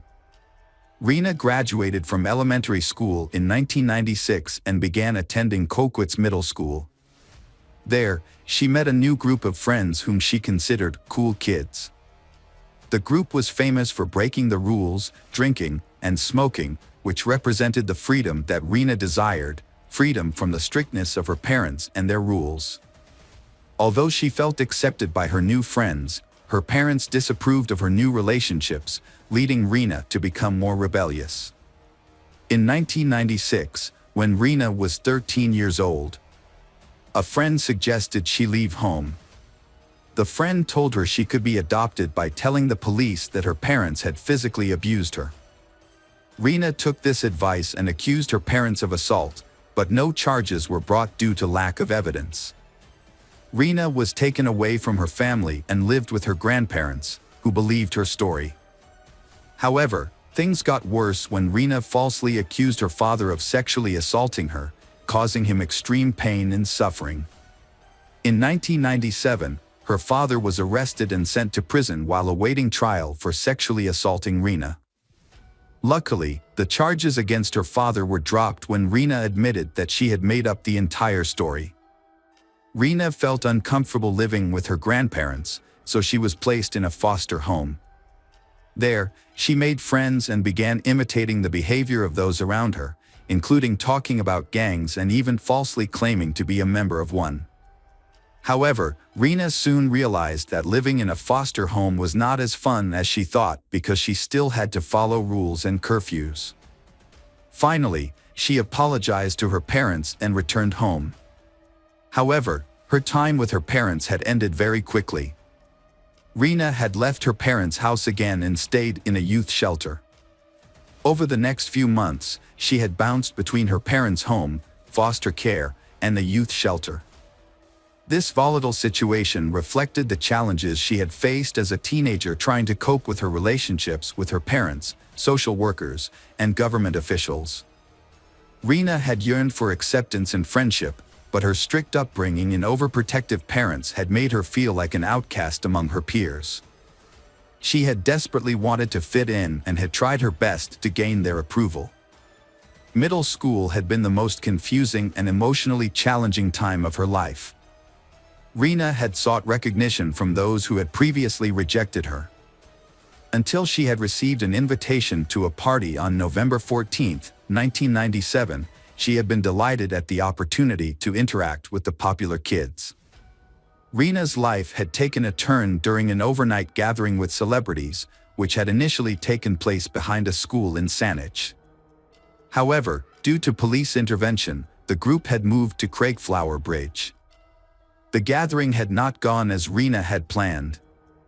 At 10:40 p.m., just 20 minutes before curfew, Rena had called her parents to say she was coming home. Unfortunately, this would be the last time Rena's parents would hear from her. At Craigflower Bridge, a group of teenagers had drunk alcohol and smoked marijuana. Later, another group of girls from the Shoreline 6 gang had targeted Rena without warning. They had assaulted her, burned her forehead with a lit cigarette, and tried to burn her hair. The attack had continued until a girl had intervened and ordered the others to stop. Rena had tried to escape and go home after the initial attack, but two teenagers, Kelly and Warren, had chased her. They had dragged Rena to the other side of the Craigflower Bridge, where the attack on her had continued. Kelly and Warren had punched and kicked her, then held her head underwater until she died. After Rena's death, the attackers had taken off her sweater and shoes and rolled her body into the water. Meanwhile, Rena's parents had become increasingly worried when she did not return home before curfew. They had initially thought she might be at her grandparents' house or a group home, but she had not been at either location. A friend had revealed that Rena was still at the party when the friend had left around 11 p.m. The next day, Rena's family had reported her missing, but the police had responded slowly due to her past history of running away. Rumors had spread among students at the local middle school about a brutal beating and a body found in the nearby gorge waterway. The group of teens involved, known as the Shoreline 6, had remained silent about the incident. However, a witness had eventually come forward to police, saying she had seen Kelly and Warren following Rena after the beating. It had taken a week for police to begin investigating Rena's disappearance after her family had reported her missing. Although many witnesses and teachers had heard rumors about the incident, no one had reported it to the police. It wasn't until a student had come forward as a witness that the police got involved. On November 21, 1997, Warren and Kelly had been arrested and charged with murder and aggravated assault. The members of the Shoreline 6 had initially remained anonymous due to protection under Canada's Young Offenders Act, and they had faced serious assault charges. A police helicopter had been dispatched to the Craigflower Bridge area on November 22, but no evidence had been discovered until a thorough search had been conducted on the ground. This search had eventually discovered a body hidden in the weeds, later confirmed to be the missing person, Rena Verk. The forensic pathologist had concluded that Rena's death was due to drowning. However, an autopsy had shown that she had also suffered severe head injuries, which could have led to death. Rena had been only 14 years old when she had passed away. The 6 girls involved in the attack on Rena had initially been charged at the youth court in February 1998. To protect their identities, their names were not being made public. 3 of the girls had pleaded guilty to assault causing bodily harm, while the remaining 3 had been found guilty of the same offense after a trial. They had received sentences ranging from 60 days of conditional release to 1 year in prison. Rena's murder had led to the prosecution of 2 individuals, Kelly and Warren, who had been charged with her murder. Due to the severity of the crime, they had been tried in adult court despite being underage. Warren Glowatsky had had a difficult childhood. his mother had been absent for much of his life due to her struggles with alcoholism. At the time of Rena's murder, he had been living with a friend after his father had moved to California without him. Warren's trial had begun in April 1999, and he had been convicted of second-degree murder in June of the same year. As a result, he had received a life sentence. Warren had been eligible for parole after serving 7 years in prison because he had been a juvenile when the crime had occurred.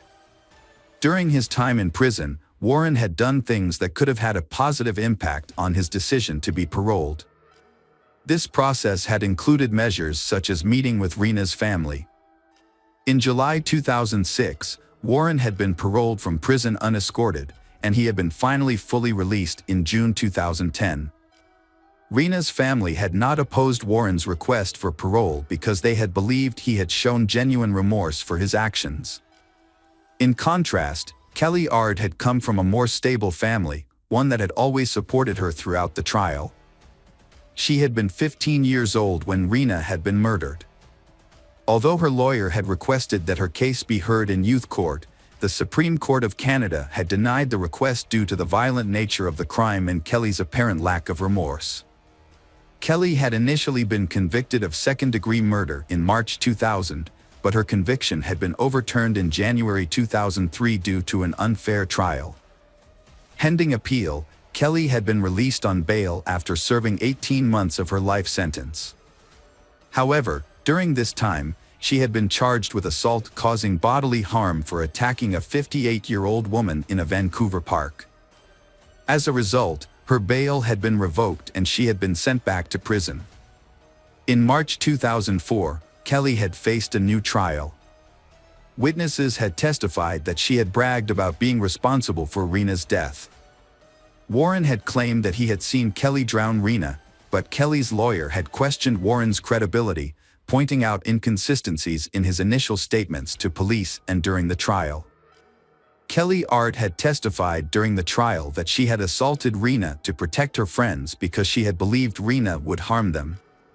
However, she had denied responsibility for Rena's death and instead had pointed to Warren and 2 other girls as the culprits. Despite the evidence, Kelly had shown no remorse and had offered no clear motive for the planned attack. When asked about her future, Kelly had appeared resigned, admitting that her life had been ruined and that she would likely be convicted. The jury had deliberated for 5 days before deadlocking, leading to a mistrial in July 2004. In February 2005, Kelly's second trial had taken place, with Warren again testifying as a key witness. He had repeated his earlier testimony, saying that he and Kelly had assaulted Rena, leaving her dead in the water. As a result, Kelly had been convicted of second-degree murder on April 12, 2005, and had received a sentence of life in prison without the possibility of parole for 7 years. However, the British Columbia Court of Appeal had later overturned Kelly's conviction in September 2008. The court had ordered a retrial, citing the incorrect jury conviction in the previous trial. The decision had led to a 4th trial, allowing Kelly's case to be reconsidered in court. The Supreme Court of Canada had upheld Kelly's conviction for second-degree murder in June 2009, ending lengthy court proceedings. Years later, in 2017, Kelly was granted day parole, and in 2019, she received additional privileges, including overnight leave and extended day parole. The Parole Board of Canada's decision to continue her parole in July 2020 had attracted significant media attention. Kelly, who had initially received the life sentence, rebuilt her life on parole. She changed her name to Carrie Sim, got married, and had 2 children. She complied with the conditions of her parole, which included abstaining from the use of stimulants and avoiding contact with Rena's family. Despite the passage of time, the motives behind the teen's decision to attack and ultimately kill Rena remained unclear.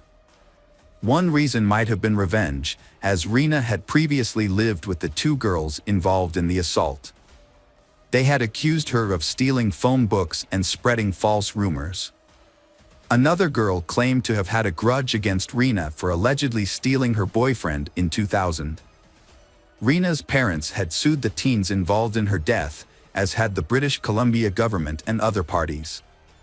Rena's father explained that he wanted people to take responsibility for their actions, saying that society often failed to do so. Years later, in 2012, Rena's mother spoke out about her daughter's tragic death and the devastating effects of bullying on young people. She shared that dealing with the legal consequences of Rena's murder had left her deeply saddened. As the court cases progressed, she was finally fully feeling her loss. She was struggling more with her emotions and missed Rena even more. Rena's mother also expressed concern that bullying was becoming more severe and frequent rather than decreasing. She was shocked by the new ways young people were using technology, such as cyberbullying and texting, to harm their peers. These methods had not been available when Rena was killed, and her mother was devastated as the problem escalated. The murder of Rena Vert had led to a national debate about racism and bullying, especially among young girls. In the wake of Rena's death, Rena's parents took action to create positive change. They started anti-bullying campaigns and inclusion programs and worked with the government to implement anti-bullying measures in British Columbia schools. Rena's parents also shared their story with students, teachers, and law enforcement professionals to raise awareness about bullying. Their efforts paid off when the government introduced an anti-bullying program in schools across the province. In 2009, Rena's parents were recognized for their advocacy with the Anthony J. Hume Award of Excellence for their dedication to crime prevention and community safety. Rena Vert's life had been marked by hardships and challenges. Although she made some mistakes, it was understandable given the pressure to fit in. Despite Rena's mistakes and the false accusations against her family, her parents continued to love and support Rena unconditionally. Hi everyone, thanks for returning. Let's unravel another perplexing mystery. The case of Carrie Leah Farver. Carrie Leah Farver was born on November 30, 1974 in Macedonia, Nebraska, USA. After going through many relationships, she raised her son Maxwell alone.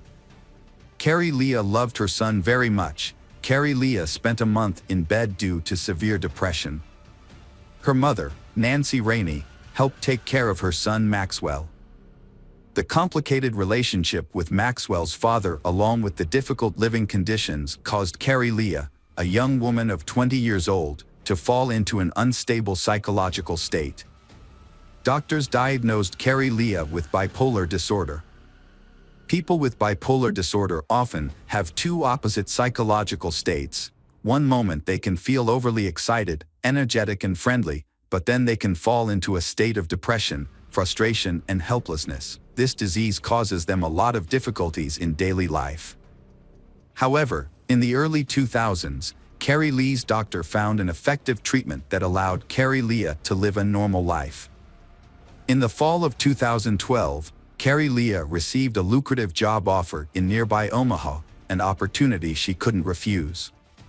Carrie Leah accepted the offer. However, her son, Maxwell, was in middle school and didn't want to change his familiar surroundings, so Maxwell decided to stay with his grandmother in Macedonia. One day in November 2012, Carrie Leah met Dave Kropa at the auto repair shop where he worked. When Dave looked at Carrie Leah's Ford Explorer, he realized that he really liked this woman. Carrie Leah was showing Dave something inside the car, and they stood close to each other, and there was a little tension. Not long after, Dave and Carrie Leah went on a date. Carrie Leah went to Dave's house. A while later, a woman named Liz called Dave a lot and texted him. Then Liz went to Dave's house to pick up something he had left for her. Dave explained to Carrie Leah that Liz Gollier was the first person Dave met online in 2012. Liz, born in 1975 in Michigan, initially told Dave that she was not looking for a serious relationship because she was a mother and needed to spend most of her time with her children. In Dave and Liz's relationship, they had few topics to talk about, and their relationship was mainly physical. After a while, Liz began to worry about what Dave was doing when she was not around, as well as who he was seeing.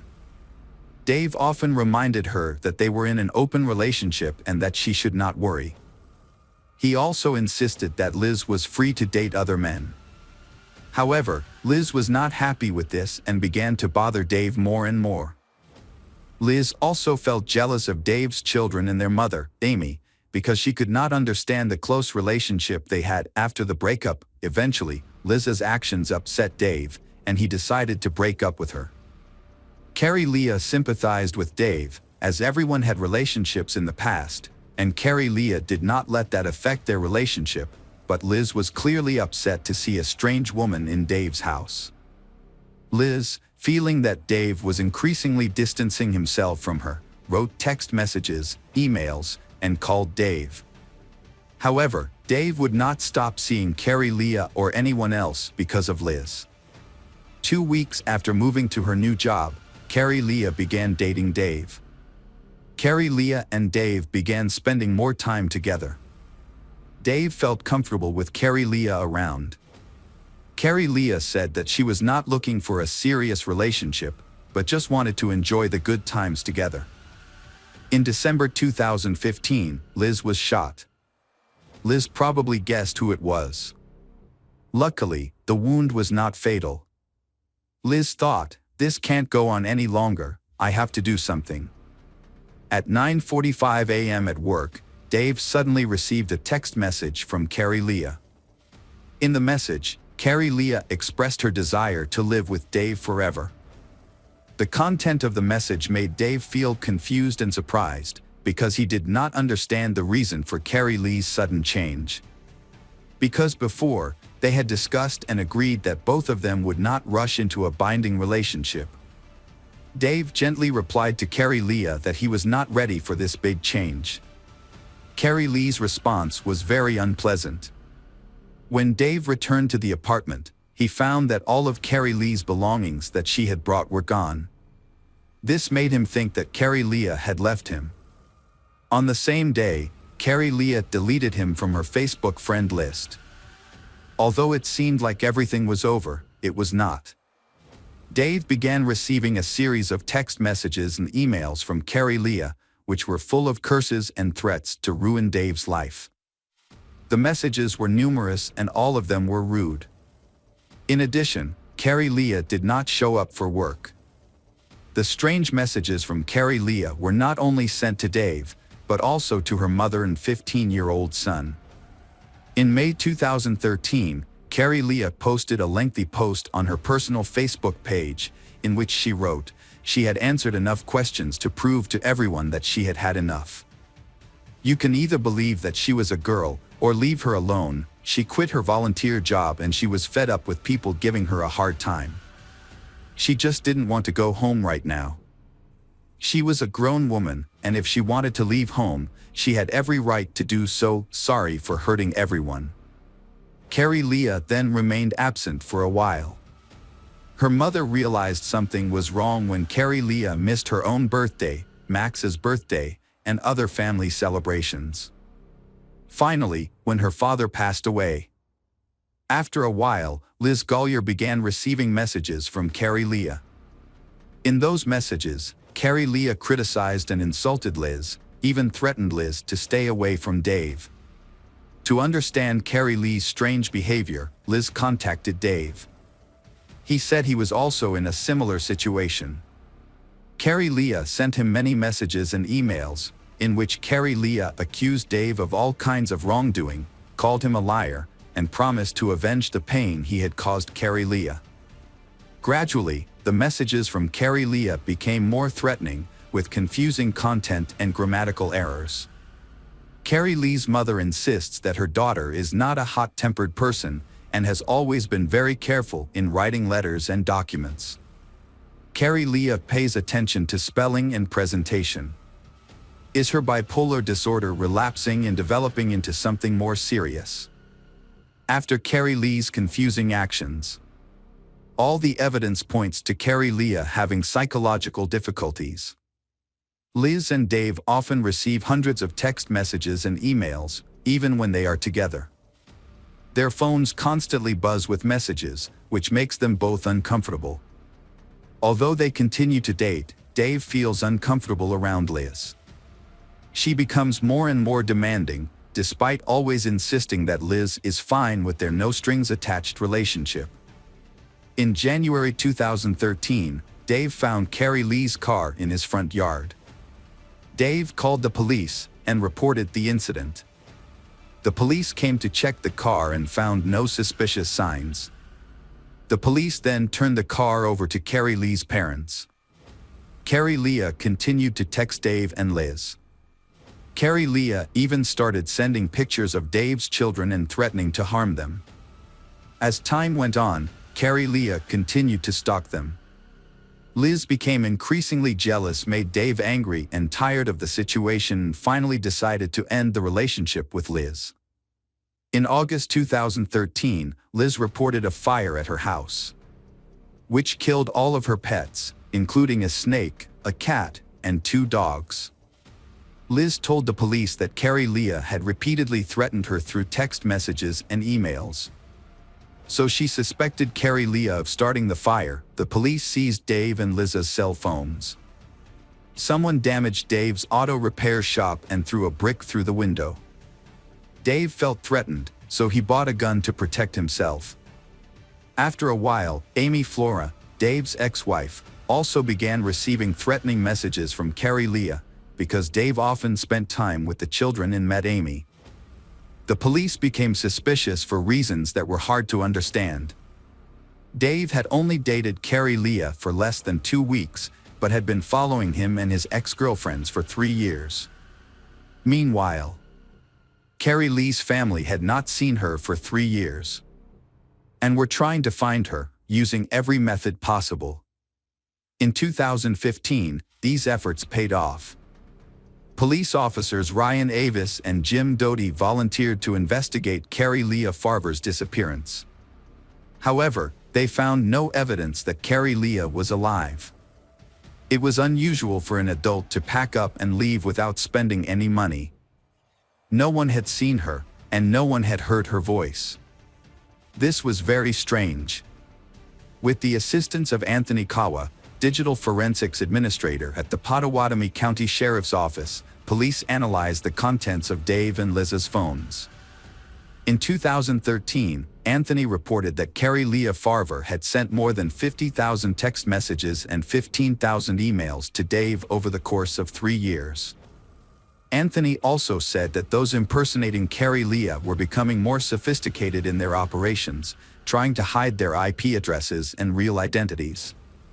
It seems that someone knew what they were doing and had access to various computer programs. In December 2015, Liz Gollier contacted the police to report that she had been shot in the leg outside her home. She determined that the attacker was not Carrie Leah but Dave's ex-wife Amy Flora.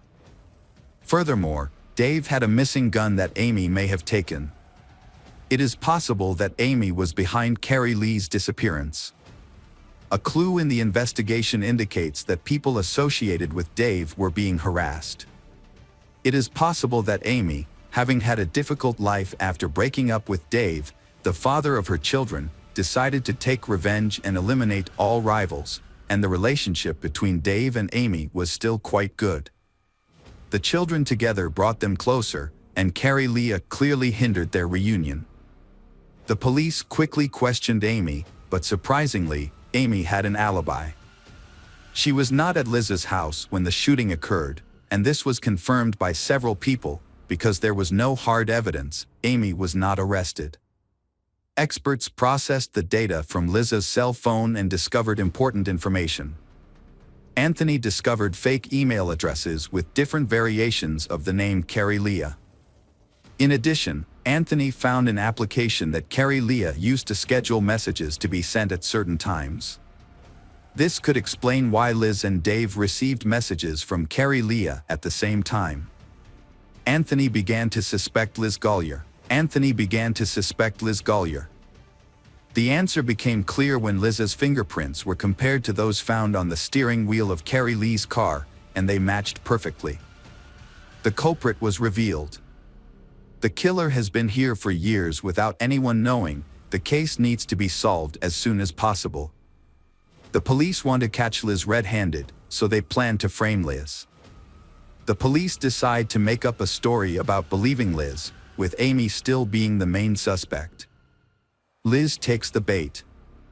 Liz is extremely happy because she can finally get rid of another rival who is hindering Liz's happiness with Dave. Soon after, Liz gives the police an email that she says is from Amy. In the email, Amy admits to kidnapping Carrie Leah and includes many details about the incident.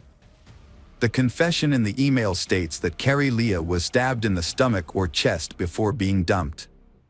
In addition, the email contains information about Carrie Lee's car and home address that no one else knows. The police say that Liz has provided information that only the real culprit would know. The email messages clearly indicated that the crime had taken place in a car, so the police decided to re-examine Carrie Lee's car. After the police removed the upholstery and fabric, they discovered blood stains belonging to Carrie Leah, who had gone missing. Liz had created fake messages on Carrie Lee's behalf without raising suspicion. According to the investigation, Liz Gollier dated both Dave and a man named Garrett. Garrett lived at the IP address identified as the source of the messages under Carrie Lee's name. When talking to Garrett, the police discovered that he had been in a long-term relationship with Shanana Gollier, known to many as Liz. Garrett had invited Liz to live with his children after a fire. However, their relationship became complicated and strained when they lived together, with Garrett having to care for Liz's children while she was away.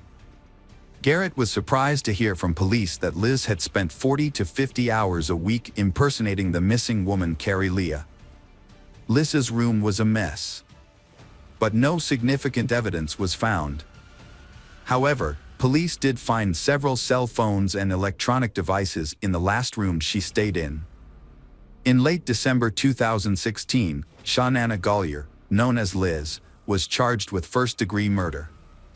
Liz's attorney, James Martin Davis, hopes the case will fail because Carrie Lee's body has not been found, the murder weapon has not been found, and Liz has not pleaded guilty.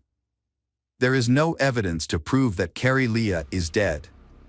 The defense team decides to hold a new trial, with Liz's guilt decided by a judge.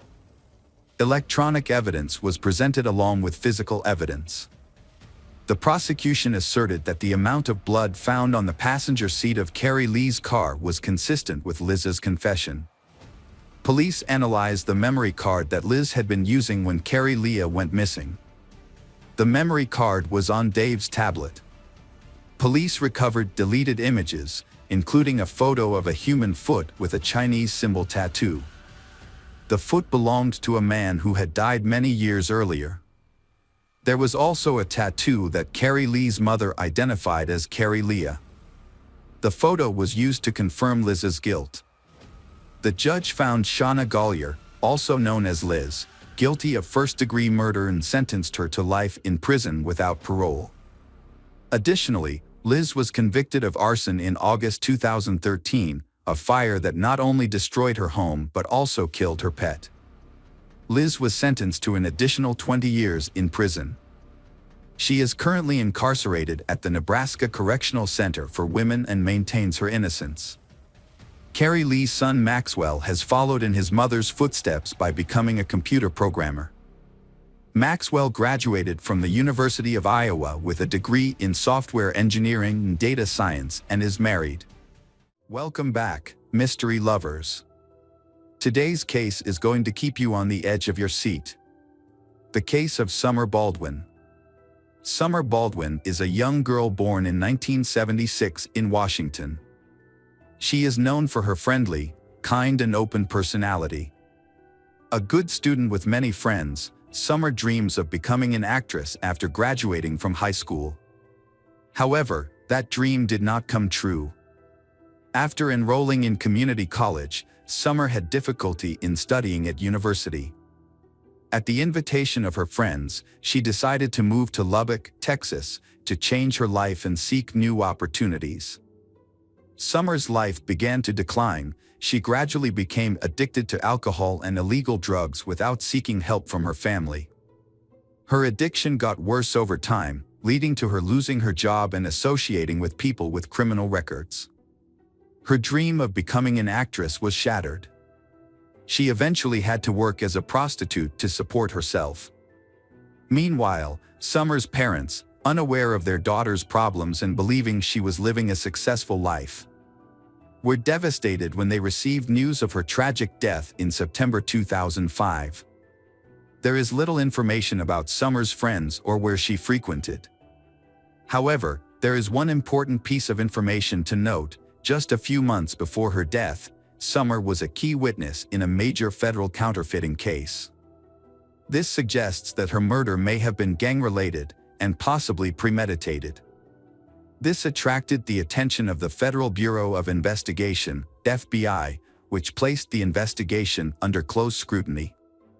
The police began their investigation and summoned the first suspects. The police first summoned Rebecca, Summer Baldwin's best friend, for questioning. Rebecca shed some light on Summer's work and revealed some information about Summer's boyfriends. One of them was aggressive when he tried to hold her hand, and kept following her even after they broke up, so that man became the main suspect in the case. However, the police arrested this man and brought him to the police station. But he completely denied his involvement in the case. He seemed genuinely surprised and saddened by the news of Summer's death.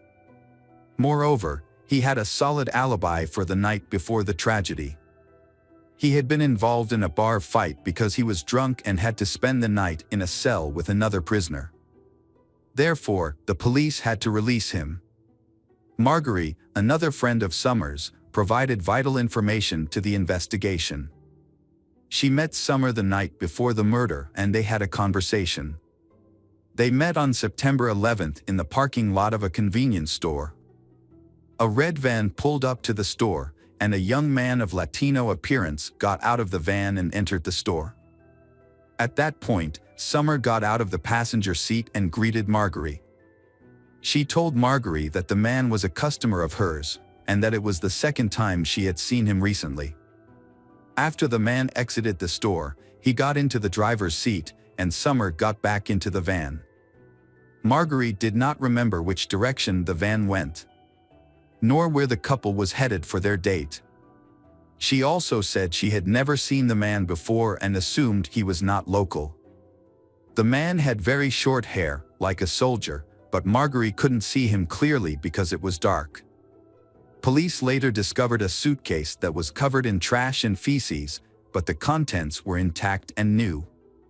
The label and plastic attachments were still intact, indicating that the person who purchased the suitcase had not removed it. Police investigated and discovered that the suitcase was a large model and was only sold at 2 stores in the city. Police determined that a pair of identical suitcases had been sold the day before the murder at a Walmart store in the area of the city where Summer was last seen. The suitcases were purchased at 2 different times, the first in the afternoon and the second around 2 a.m. This discrepancy in purchase times struck police as odd and suspicious. Police went to the store and requested to review surveillance camera footage. After reviewing the documents, they discovered that the first suitcase had been purchased by an elderly couple. The couple did not arouse suspicion and explained that they had bought it for a vacation. However, the second suitcase was purchased by a young man who appeared to be Latino, had a slim build and very short hair, and looked like a military man. This led the police to suspect that this was the man the witness had mentioned when he saw him with Summer in the supermarket parking lot. This man also bought a pair of disposable gloves. The coincidence was so great that the police believed they had found the right person. This man was very careful to use cash to make payments instead of a card, in order to eliminate any personal traces. However, he did not anticipate that there would be cameras that would detect him. These cameras accurately recorded his license plate number. The police quickly identified the owner of the car as Rosendo Rodriguez, a reservist in the United States Marine Corps. He had been in town for several days with his unit for training. Finding Rodriguez immediately proved difficult, as he had not been at the hotel where his unit was stationed. However, police had his details and discovered that he had withdrawn a large sum of money from an ATM at another hotel, which may have been used to pay for the suitcase and gloves. Rodriguez had not stayed at the hotel where he used the ATM. Instead, a man named Thomas Rodriguez had checked in on September 11th. It turned out to be the same man, but using a different name for reasons unknown. The hotel room Rodriguez had rented, from which he had checked out, had not been cleaned, yielding crucial evidence. There were brown stains and splatters on the carpet, bed, and walls that looked like dried blood. A card from a new suitcase was found near the bed, and a trash bin contained used birth control pills and disposable gloves. Forensic analysis confirmed that the dried blood in the room belonged to Summer, and the DNA on the birth control pills and gloves matched both Summer and Rodriguez. There was no doubt that they had found the killer, but Rodriguez had left town by then. However, with all the information they needed, tracking him down was easy. Rosendo Rodriguez III was born on March 26, 1980, in Wichita Falls, Texas, to a poor Mexican immigrant family. Reports indicate that he experienced violence and harsh treatment as a child. His father, described as domineering and aggressive, struggled with alcoholism and was often abusive to his wife and children. Throughout his childhood, Rodriguez showed an aggressive nature, often getting into fights at school. However, as he grew older, he learned to control his anger. After graduating from high school, he attended Texas Tech University and moved away from his parents, living on his own. He held a variety of jobs before deciding to serve in the U.S. Marine Corps, including working at a pizza parlor, as a mail carrier, and as an office worker. His military colleagues described Rodriguez as quiet, disciplined, and responsible. He was considered a trustworthy friend, always willing to help others, and had a solid academic background. He was also attractive, which made him attractive to women. Rodriguez was arrested on September 15th at his home in San Antonio. When police arrived, he remained calm and appeared unaware of the seriousness of the situation. During the search, a striped shirt and shorts were found, matching the outfit he was wearing when he purchased the suitcase, which was captured on surveillance video.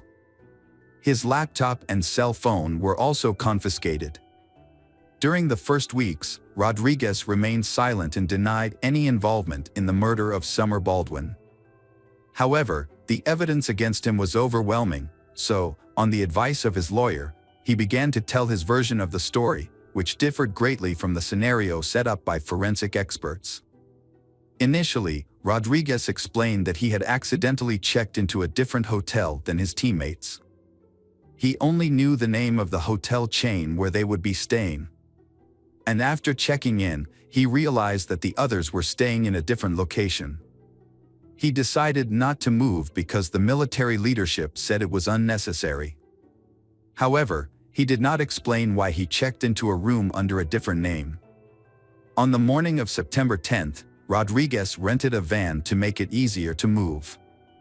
That evening, while walking around the city, he said he ran into Summer Baldwin.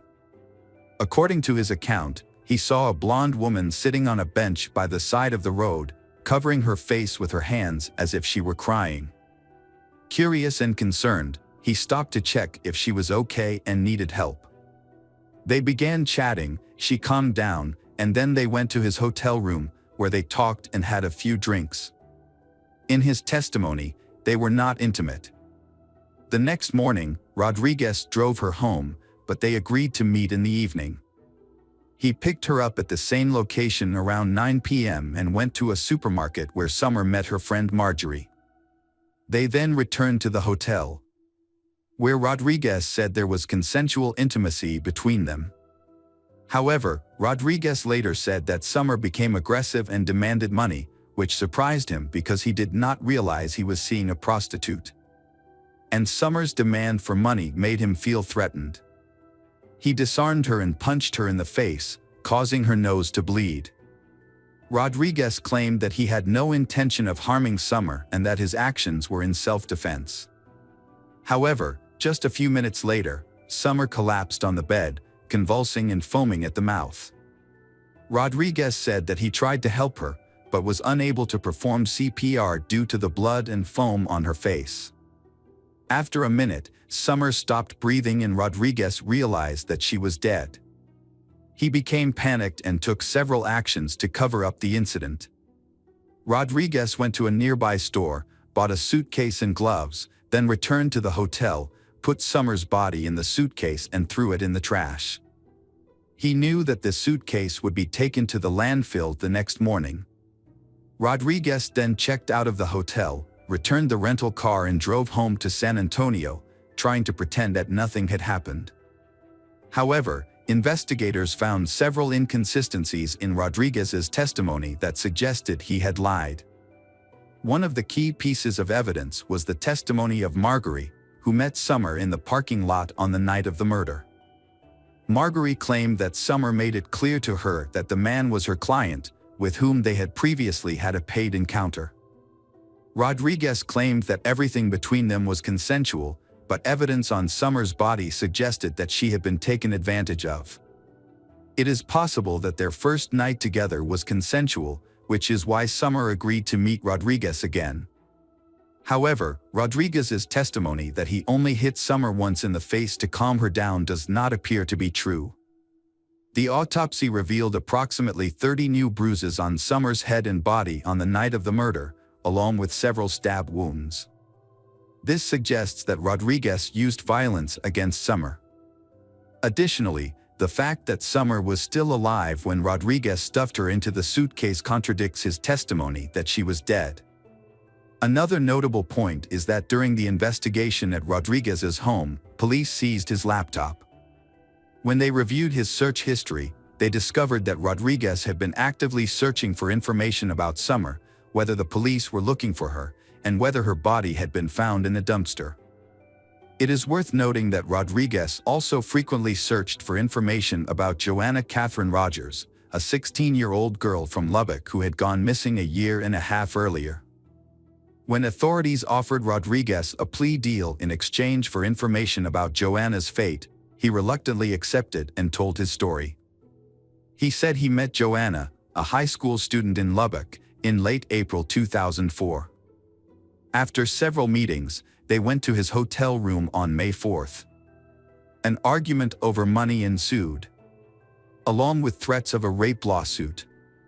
Meanwhile, Rodriguez gagged Joanna to keep her quiet, but this action inadvertently caused her death. He then put the body in his suitcase and threw it in the trash to dispose of it. Rodriguez initially confessed to these actions but later recanted, claiming he was coerced. To strengthen the case, the police conducted a large search of the city's landfill in search of Joanna's body. More than a year later, they found a suitcase containing Joanna's body. Although the body was badly decomposed, DNA testing confirmed the identity of the body. The evidence gathered allowed the authorities to charge Rodriguez as a serial killer with heinous crimes and a consistent modus operandi. The trial, sentencing, and execution followed. Despite the overwhelming evidence of guilt and the severity of the case, Rodriguez continued to hope to avoid the death penalty until the very end. However, the court made a different decision due to newly discovered information. The victim, Summer Baldwin, was 3 months pregnant at the time of her death. This aggravating factor led to the court finding Rodriguez guilty of first-degree murder and sentencing him to death by lethal injection. Rodriguez and his attorney appealed several times, but were all rejected. On March 27, 2018, nearly 10 years after his conviction, Rosendo Rodriguez was executed at the Huntsville prison in Texas. It was the 4th execution in Texas and the 7th in the United States in 2018. Hello, crime enthusiasts. Are you ready for another chilling investigation? The case of Marta del Castillo. Marta del Castillo was born on June 19, 1991, in Seville, Spain, to parents Eva Casanova and Antonio del Castillo. At the age of 17, Marta was a normal high school student like everyone else. Then her life changed completely. On January 24, 2009, Marta was in the middle of a conversation with her best friend, Sylvia Fernandez. She abruptly ended the conversation, explaining that she had to leave quickly because her boyfriend, Miguel Carcano, was waiting for her downstairs. Marta told Sylvia that she needed to talk to Miguel to clear up some issues in their relationship and promised to fill her in on everything when she returned. Marta ran into her father in the hallway and he advised her against getting on Miguel's motorcycle. In response, Marta just gave her father a light kiss on the cheek. She left her home at 5:30 p.m., and as the hours passed and she failed to return, her family started to worry. Marta's mother reached out to several people, and they all gave the same answer: Marta was probably with Miguel, who would likely know where she was. However, when they tried to contact Miguel, he didn't answer their calls. As a result, Marta's father decided to visit Miguel's house. Despite ringing the doorbell multiple times, no one answered the door. They eventually got in touch with Samuel Benitez, a close friend of Miguel's who claimed to have seen Marta that night. According to Samuel, Miguel dropped Marta off at his house at midnight, which was plausible considering it was only 11:45. Marta's family became more worried, and at 2 a.m. that morning, they reported her missing to the police. At that point, they had no idea that Marta's disappearance would become one of the most highly publicized cases in the country's history. 4 hours after Marta's disappearance was reported, the police identified Miguel Carcano, Marta's boyfriend, as a suspect. Despite this, a third report was filed at 1:30 p.m. But the authorities failed to take immediate action. The family grew increasingly frustrated with the delay. However, 17 hours after the initial request for help, the police initiated a search for Marta. As time went by, Marta's family took matters into their own hands and started collecting statements from Marta's relatives and friends. They also organized a press conference on January 27, 2009, and initiated a campaign to find her. A large protest took place in Seville the day after Marta's disappearance, with 2,000 people demanding her safe return under the slogan, "We are all Marta." A second demonstration on February 7 drew around 3,000 people, and the case received widespread media attention. After 21 days of searching, the police finally found Miguel Carcano on February 13. The 20-year-old confessed to Marta's murder and revealed that he had dumped her body into the Guave River near his apartment. However, he claimed he did not act alone and implicated Samuel Benitez as an accomplice in disposing of the body. Samuel accepted responsibility for his role in the crime. Further investigation led to the identification of additional accomplices, including Francisco Javier Garcia Marin, aka El Cuco, a troubled minor, Francisco Delgado, Carcano's brother, and Maria Garcia, Francisco Delgado's girlfriend. All 5 suspects were arrested and interrogated, but their statements were inconsistent. Meanwhile, a thorough search for Marta's body in the river began. On February 16, Miguel repeated his statement to a judge claiming he had only admitted to the crime due to police pressure and was not involved in Marta's murder. Miguel Carcano changed his testimony on March 18, claiming that he and El Cuco had violated Marta with a knife before strangling her. He then took Marta's body to Delgado's house and disposed of it in a garbage container. However, Marta's father accused Delgado's girlfriend, Maria Garcia, and theorized that Marta's body may have been destroyed, as Maria Garcia's father worked at a biological waste crematorium. Despite this theory gaining media attention, the police continued searching for Marta's body. On November 16, 2009, El Cuco was moved to a supervised apartment because he had exceeded the maximum time allowed for confinement.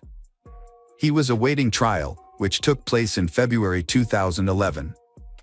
El Cuco was acquitted of abuse and murder charges due to insufficient evidence, but was sentenced to 2 years and 11 months in a juvenile detention center for covering up for Miguel.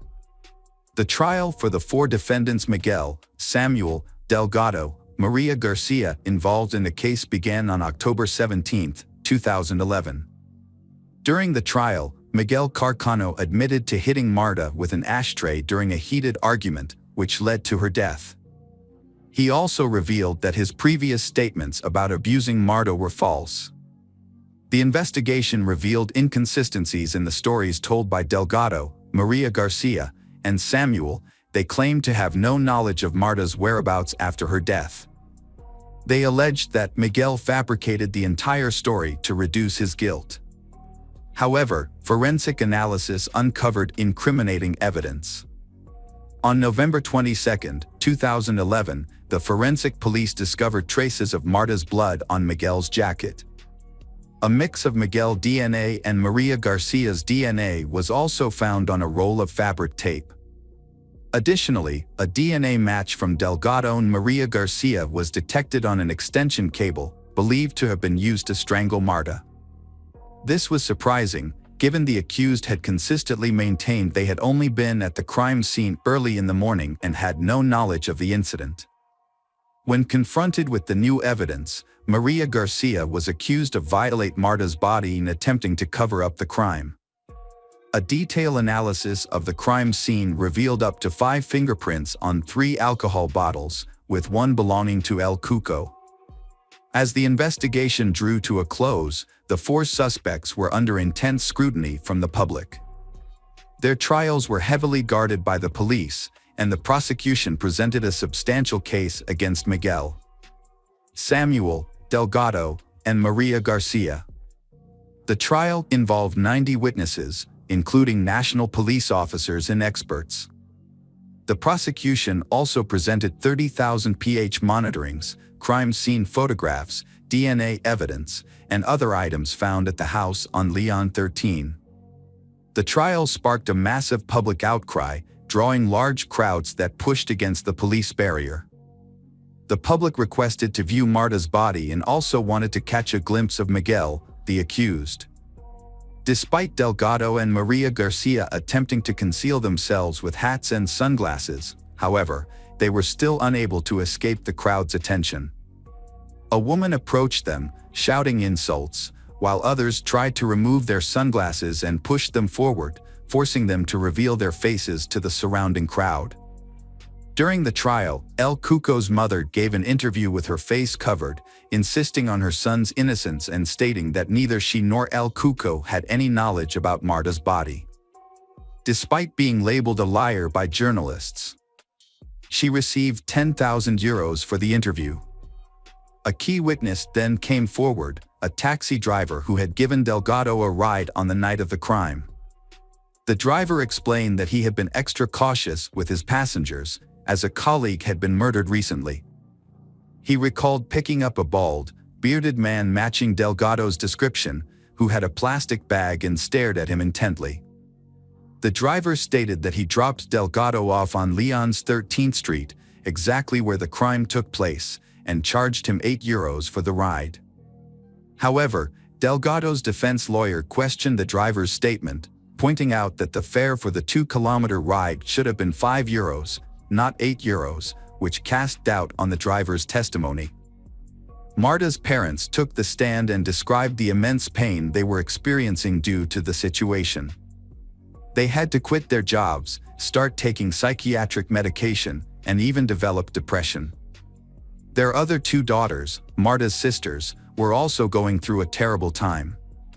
The jury's verdict in January 2012 did not bring the family the satisfaction they were hoping for. Miguel was the only person responsible for Marta's murder and was sentenced to 21 years and 3 months in prison. Additionally, he was banned from living in the city where Marta's family resides for the next 30 years. He to pay part of the trial costs and compensate Marta's parents with €280,000 for the moral damage caused by her murder and disappearance. Each of her sisters was also awarded €30,000. In contrast, Delgado and Samuel were released due to lack of evidence placing them at the crime scene at the time of the murder. However, the following year, they demanded that Marta's family pay for the trial costs, adding to the family's distress. Marta's father expressed his intention to seek justice beyond Spain's borders, as he believed the country's system was outdated. He even considered taking Marta's case to Strasbourg, home to the European Parliament and the European Court of Human Rights. In December 2011, Marta's mother wrote a heartfelt letter to Miguel, who was in prison at the time. She asks him to return Marta's body so they can end the long suffering they have endured. She longed to give Marta a proper burial, where she could visit her, bring flowers, and talk to her. Unfortunately, the letter went unanswered. On January 24, 2012, 3 years after Marta's disappearance, demonstrations took place in various Spanish cities and towns, demanding justice for the young girl. As a result, Miguel faced threats from fellow inmates and attempted to take his own life. He was then transferred to a specialized therapy unit where he had limited contact with the outside world, including no visitors or phone calls. During his imprisonment, Miguel created multiple versions of the crime, with as many as 7 different accounts. This led to several lawyers withdrawing from his case due to inconsistencies. In his latest testimony, presented in 2013, he implicated someone close to him as the perpetrator of the crime. Miguel described an argument between him and his brother, Delgado, over the mortgage for their house at Leon 13. The dispute began when Miguel sent a letter to the family stating that he no longer wanted to cover for Delgado. Miguel stated that a disagreement over a fraudulent loan led to a physical confrontation. The situation became violent and Delgado allegedly threatened his younger brother with a weapon. When Marta intervened, she was fatally struck with the butt of Delgado's gun. After the incident, Delgado made a phone call, but the recipient and the content of the conversation are unknown. Delgado then left the house, leaving Marta's lifeless body behind. El Cuco arrived, and Delgado asked for his help in disposing of the body. They used a wheelchair to transport the body to the Mahala farm in Laneda, where they buried it Marta. At first, Marta's parents believed Miguel's story and were grateful to him for telling the truth. They requested that the investigation be reopened, this time focusing on Delgado. However, the prosecution and the judge did not find Marta's statements credible. Marta's father visited Miguel in prison, asking for his cooperation in finding Marta's body. In exchange for Miguel's help, Marta's father offered him a deal. Upon his release from prison, he would give Miguel the house located at Lawn 13, which he had previously purchased. The search for Marta's body became one of the most expensive in the country's history, involving extensive land and sea searches. It seemed impossible for Miguel, Samuel, and another person to transport Marta's body on a motorcycle without incident. During the reenactment, the body fell off the moment the engine started. After Miguel claimed that the body was thrown into a trash bin, the search shifted to the local landfill, which receives all the area's waste. In order to find any relevant clues, the search team estimated that they would need to remove approximately 40,000 tons of waste from the landfill due to the large amount of time that had passed since Marta's disappearance and the massive amount of waste at the landfill. The search for Marta's body lasted 32 days but was unsuccessful. Miguel, the accused, gave investigators 4 different locations where evidence might be found, leading to multiple new searches. However, the searches were hindered by a lack of funds, and at one point, the then Interior Minister Alfredo Perez had to pause the search due to financial constraints. In April 2013, Miguel pointed to Delgado as the real murderer and provided another location where Marta's body could be found, this time near the city of Link, Canada. Despite having lost credibility due to his previous false versions, a new search was conducted. Miguel went with the police to the area and gave them a general idea of where he claimed to have buried Marta's body in 2009, along with Delgado. The police excavated the soil of 6 farms, focusing on areas with recent earth movements. A total area of 10,000 square meters was scanned, but unfortunately, nothing was found. All the searches were unsuccessful, and at the request of Marta's parents. The search was halted until 2015. The public ministry requested that the defendants compensate the Ministry of the Interior for the costs incurred during the search, amounting to $66,329. In a new development, an individual named Oscar, who claimed to be a criminal, approached El Cuco's, Rosalia's mother, and pretended to seek a confession. However, his actual intention was to infiltrate and secretly gather information.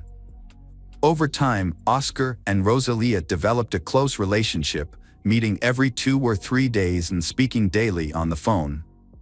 Rosalia trusted Oscar enough to give him the keys to her house, and they shared secrets and took long walks on the beach together. He gained her trust and affection. Oscar even convinced Rosalia that they would leave the country together once her son's, El Cuco situation was resolved. Meanwhile, Oscar secretly recorded 600 hours of conversations between Rosalia and those around her over a period of 2.5 years. In October 2011, El Cuco was granted temporary release from the juvenile center, where he was being held for covering up for Miguel. During one conversation, Oscar asked El Cuco if he thought the police were following him. El Cuco replied that were, and that the police were trying to find out where they had hidden Marta. This statement incriminated El Cuco and revealed his involvement in Marta's disappearance. Realizing his mistake, El Cuco quickly tried to retract his statement, claiming he had done nothing wrong. Oscar played along as if he hadn't noticed.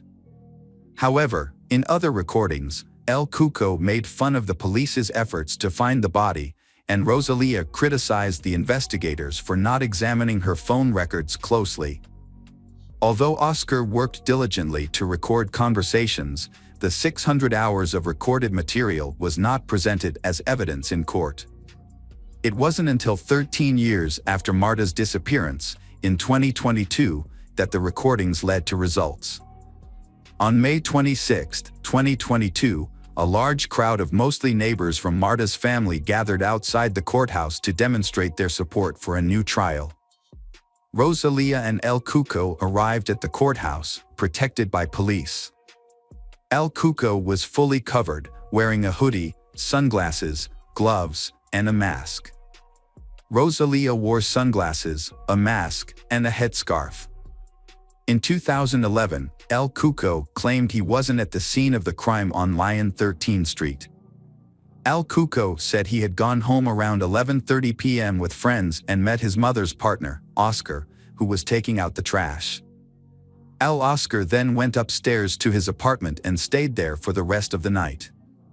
Rosalia claimed she had gone out for drinks with Oscar around 11:30 p.m. and returned home around 1:30 a.m. on January 25th, finding her son asleep. El Cuco admitted that on January 24th, Miguel contacted him for assistance after killing Marta. Miguel requested his help in burying Marta's body, along with Samuel. They used Rosalia's vehicle to travel to Lyon 13, where Delgado is also there. During this time, Rosalia, El Cuco's mother, stayed at a bar until 4:30 in the morning. Upon returning home, she found her son missing. In the end, El Cuco and Rosalia were charged with perjury for hindering prosecution. As a result, El Cuco and Rosalia were sentenced to 2.5 years in prison on June 9, 2022.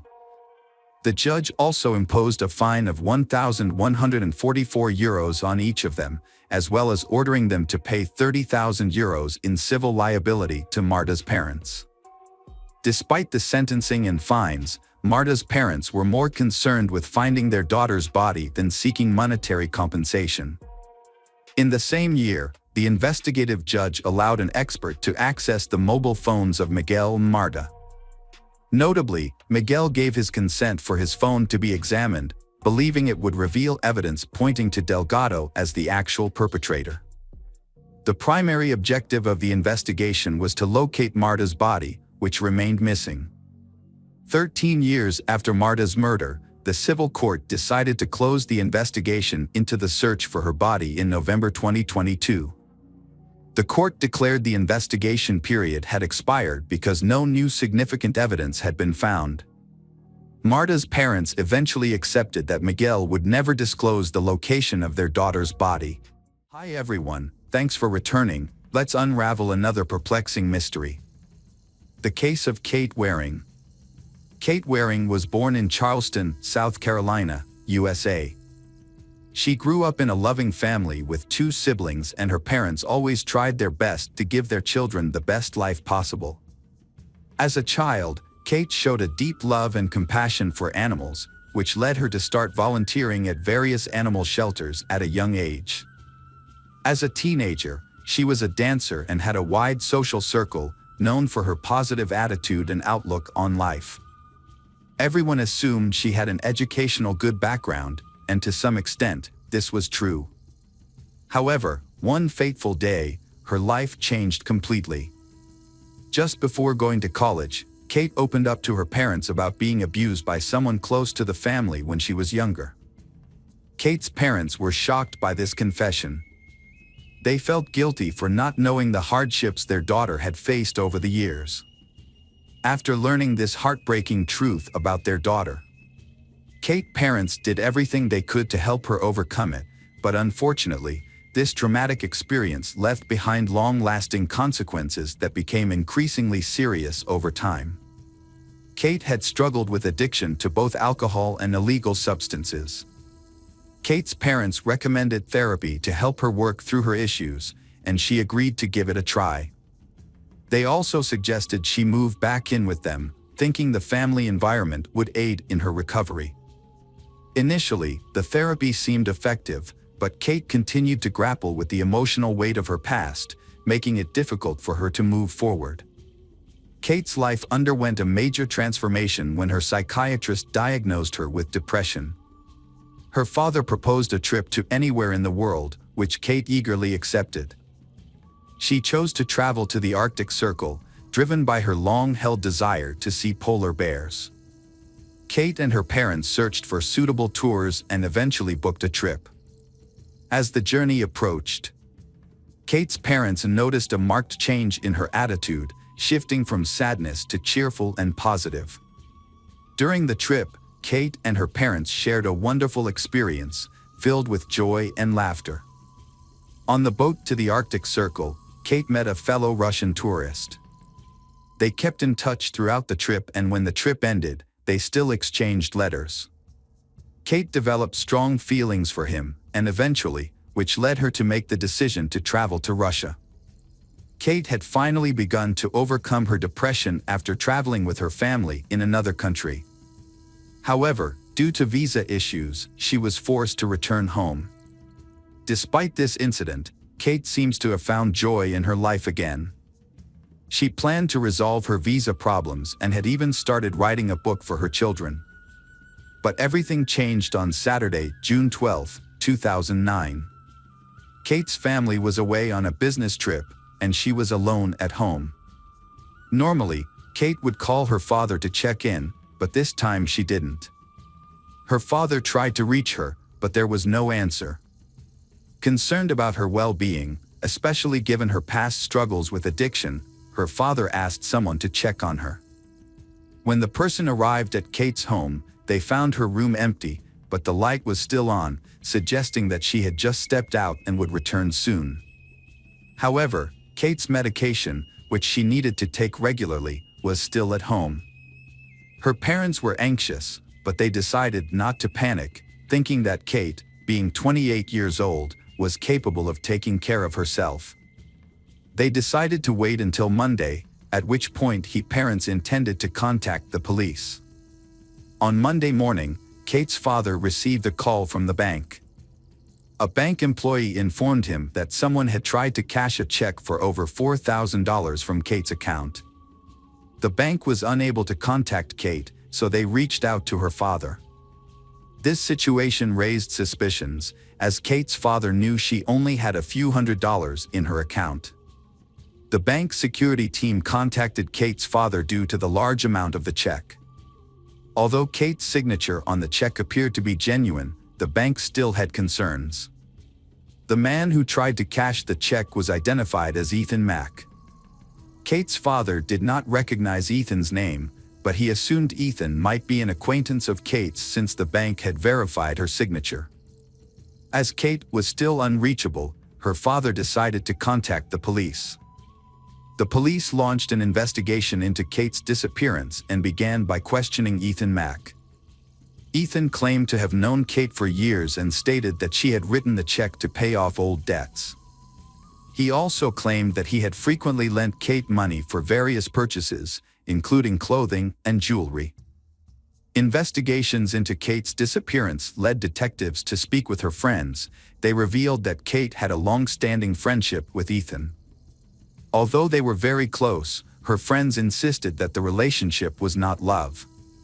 Ethan told detectives that he met Kate on Friday night and took her out for dinner at a restaurant. After dinner, he drove her home and then went about his own business. To support his alibi, Ethan showed detectives text messages he had exchanged with Kate, confirming their dinner plans. He also allowed detectives to search his home, where he lived with his mother, but nothing suspicious was found. However, the police still suspect his connection with the check and did not rule Ethan out as list of suspects. Detectives reconstructed Kate's activities on Friday night to determine her last whereabouts before she disappeared. She had seen her therapist in the afternoon and then visited the gym. Later, Kate entered a store and purchased a bottle of wine. Security footage showed her talking on the phone at the time, and it is possible that she was speaking with Ethan, who later picked her up and took her to dinner. Kate's parents remembered another unsettling detail from the day she went missing. Although she mentioned having some problems, she didn't specify what they were. Unfortunately, her parents did not remember this conversation until a few days later, and by then, the information was too late to be of any help in the search. As the weeks went by, Kate remained missing. Her parents felt frustrated with the police, believing they weren't doing enough to find Kate. However, in August, the case gained new information when a team of former police officers, led by lawyer Andy Savage, took it on.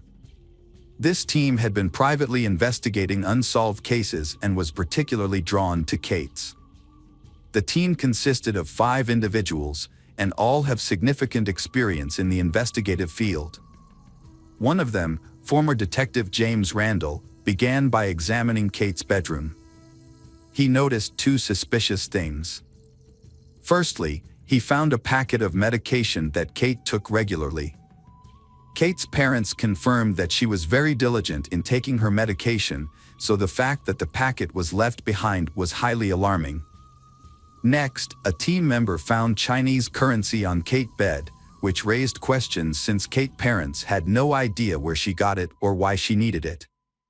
To gather more information, the team brought in Bobby Mitter, an expert in tracking individuals online. His skills are really useful. Bobby discovered that on the night Kate disappeared, she called her friend James around 10 p.m. but he didn't answer. Kate left a disturbing voicemail, saying someone had stolen her credit cards. Kate's phone was last active at 1:53 a.m., for some unknown reason, when she called her own voicemail. Further investigation by member Lewis revealed that the call was made from James Island, just a few kilometers from Kate's house. Another team member, Eugene Fraser, spoke with acquaintances on James Island and found something suspicious. Ethan Mack, who had allowed police to search his mother's home, didn't actually live there. Instead, he rented an apartment in a nearby building. Eugene's acquaintance, who happened to be Ethan's landlord, provided this crucial information. The detectives dug deeper and discovered that the police had not Ethan thoroughly investigated. They had only done a cursory search of his mother's house. The team decided to take matters into their own hands and began their own investigation. In the process, they found out that Ethan had a girlfriend named Heather Camp. When they asked Kate's parents about Heather, her mother remembered a strange encounter. About a month before Kate's disappearance, Kate had met Heather on a train from Washington, D.C., where Kate was experiencing visa issues to Russia. Heather had told Kate that she had been robbed of her wallet and was now destitute. Kate offered to help and lent her a substantial amount of money.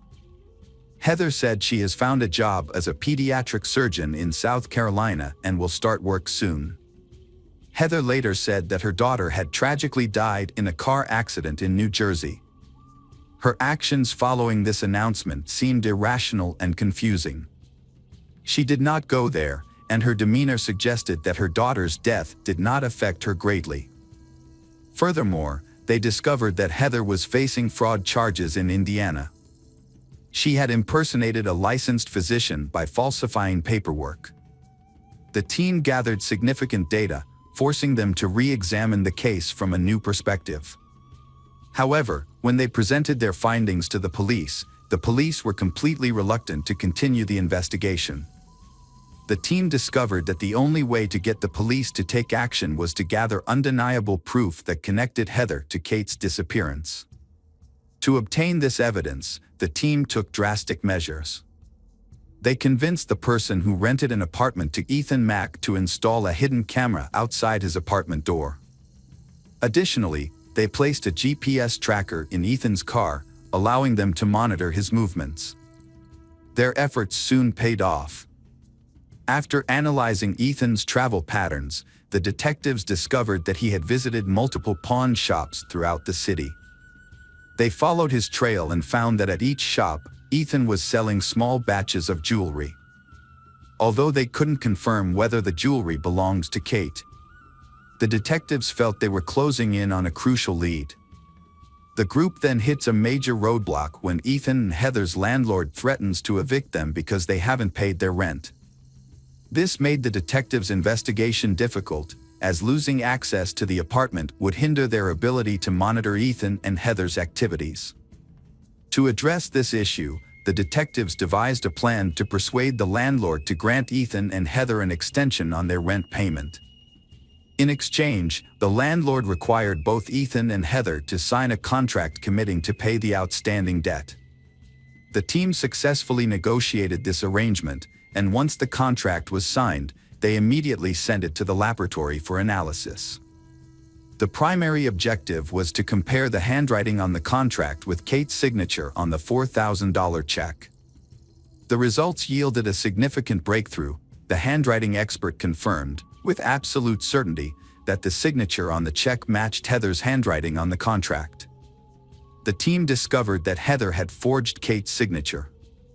However, they knew the police would be uncooperative, so they devised a new plan.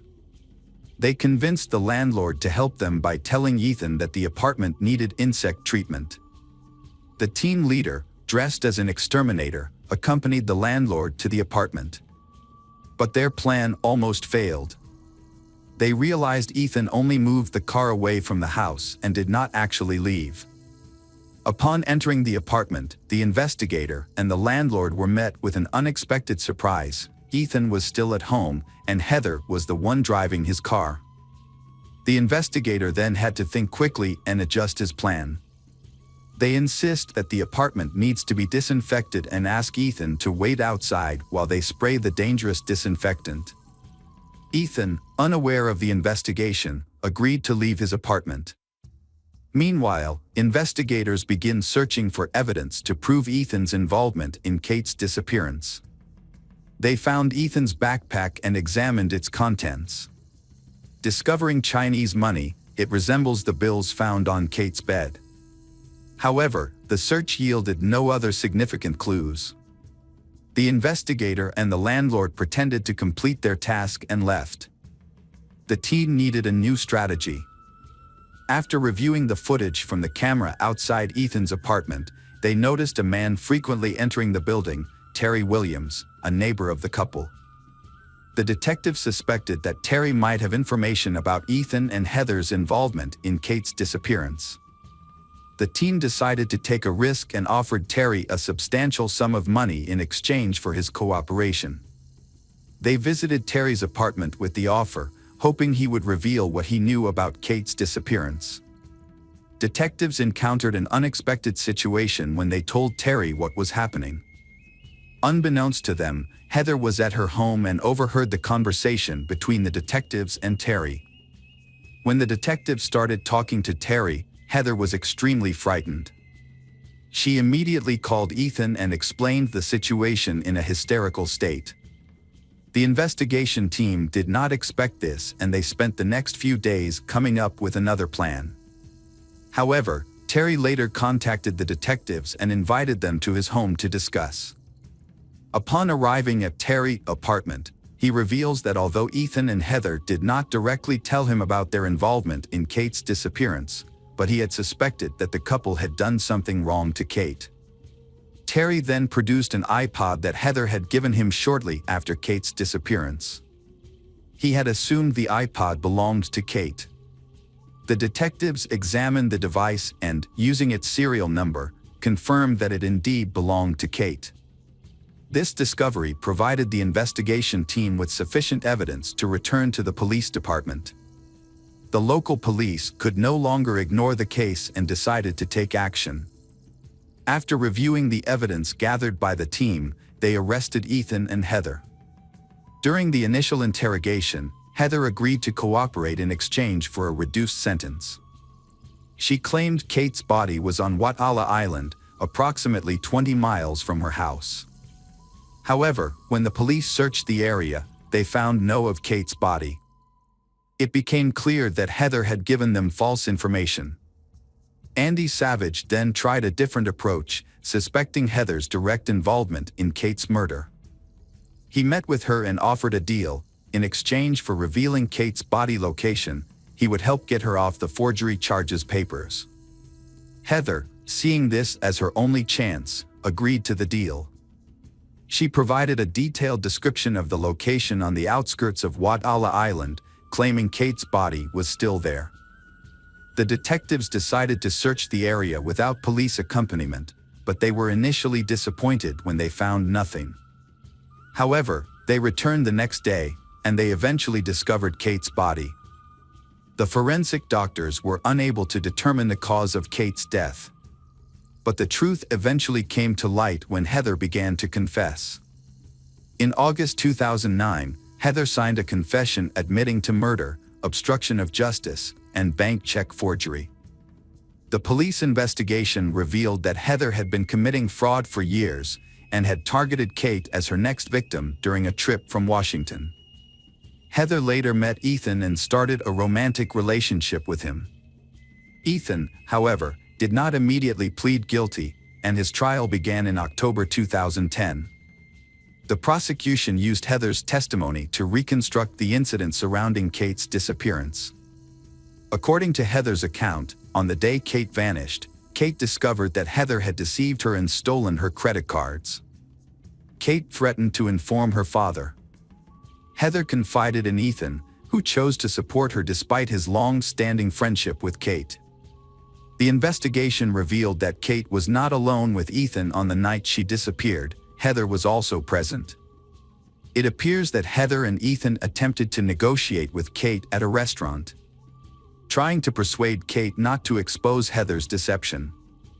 During this meeting, Heather may have promised Kate that when she got to Ethan's apartment, Heather would return the stolen credit card to her.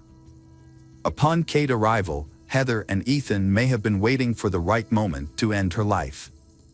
However, the court ultimately questioned Heather's account of the incident and found her guilty, sentencing her to 39 years in prison. Ethan received a slightly more lenient sentence of 25 years.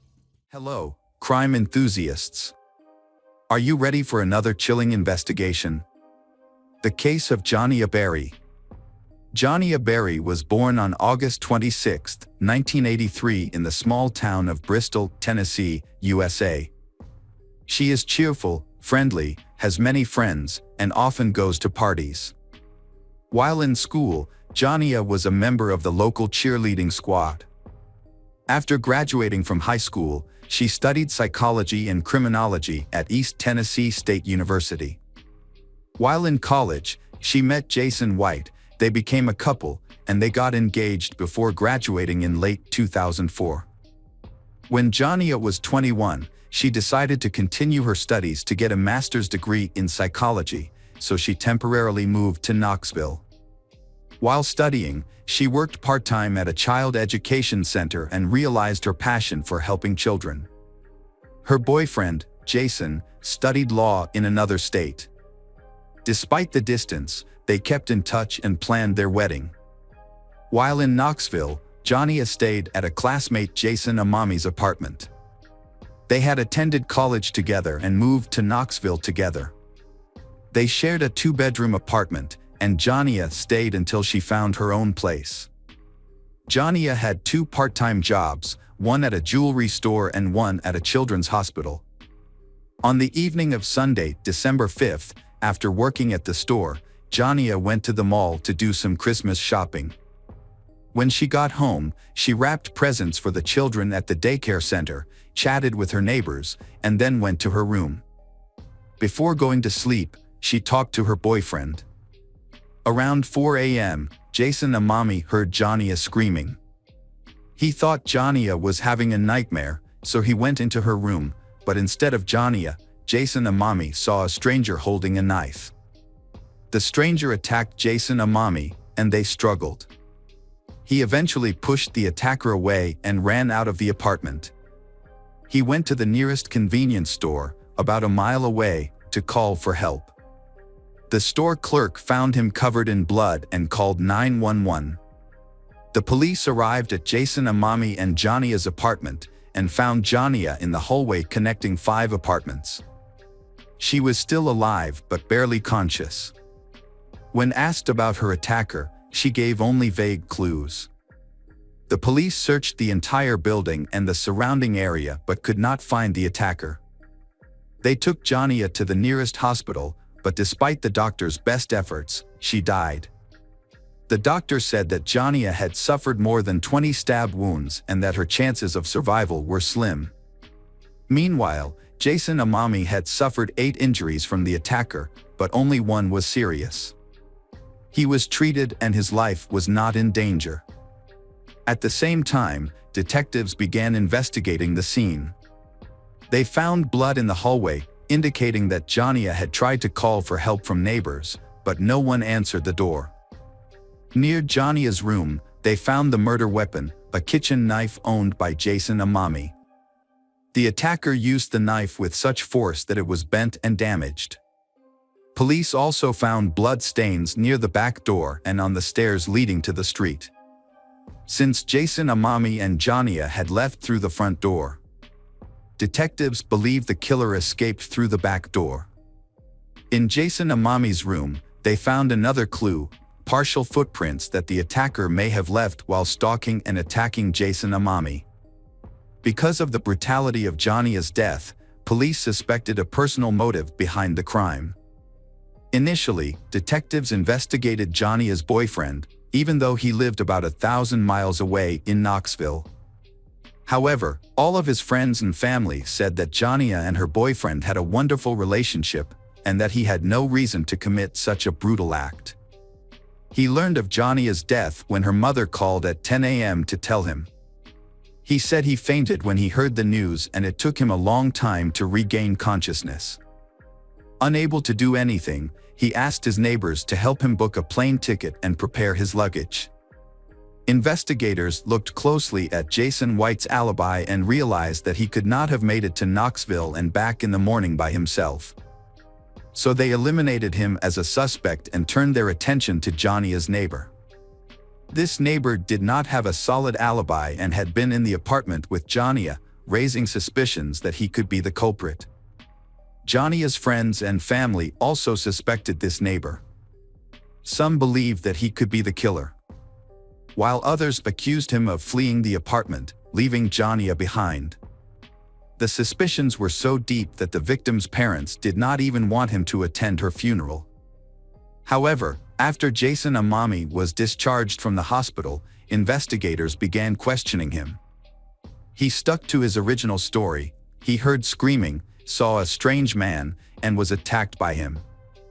After fighting off the attacker, Jason Amami ran to the front door and onto the street, seeking help from neighbors. He believed that Jania had also escaped from the apartment because he could not hear her screams. However, police had doubts about Jason Amami's story. What initially raised suspicions about Jason Amami were his injuries. 7 of the 8 were superficial, and the last wound to his right arm could have been self-defense or the result of an attack. Additionally, investigators found no signs of forced entry into the apartment, suggesting that the perpetrator may have been someone Jania knew. Jason Amami claimed that he had taken out the trash through the back door that night but did not remember locking it. Detectives continued to press him, paying close attention to the door he used to exit the apartment onto the street. Jason Amami insisted that he had exited through the front door, but police suspected that he might be lying. If Jason Amami had indeed left through the front door, that would not have explained the presence of bloodstains near the back door, further raising suspicions against him. Police accused Jason Amami of using and selling illegal drugs, and of being aggressive when he could not satisfy his addiction. However, he denied all of these allegations. After hours of questioning at the police station, detectives suggested that Jason Amami take a polygraph test. Jason Amami agreed to take the test. The results showed that he gave false answers, which made detectives even more suspicious of him. However, detectives were still unable to charge him with murder due to a lack of concrete evidence. They had to wait for lab experts to complete testing on some of the evidence found in the apartment. They then discovered some key evidence, including 3 DNA samples on the murder knife, samples from Jania, Jason Amami, and an unidentified man. The unidentified man's DNA was also found in Jania's room, on the back door handle, and on the stairs the criminal used to escape to the street. They also found a fingerprint on the handle of the knife, but it did not match Jason Amami's fingerprint. These discoveries led the police to suspect that someone else had been in the apartment that night. However, when they ran the DNA sample against existing databases, they found no match. This complicated the case further, and detectives had to continue investigating to find the real killer.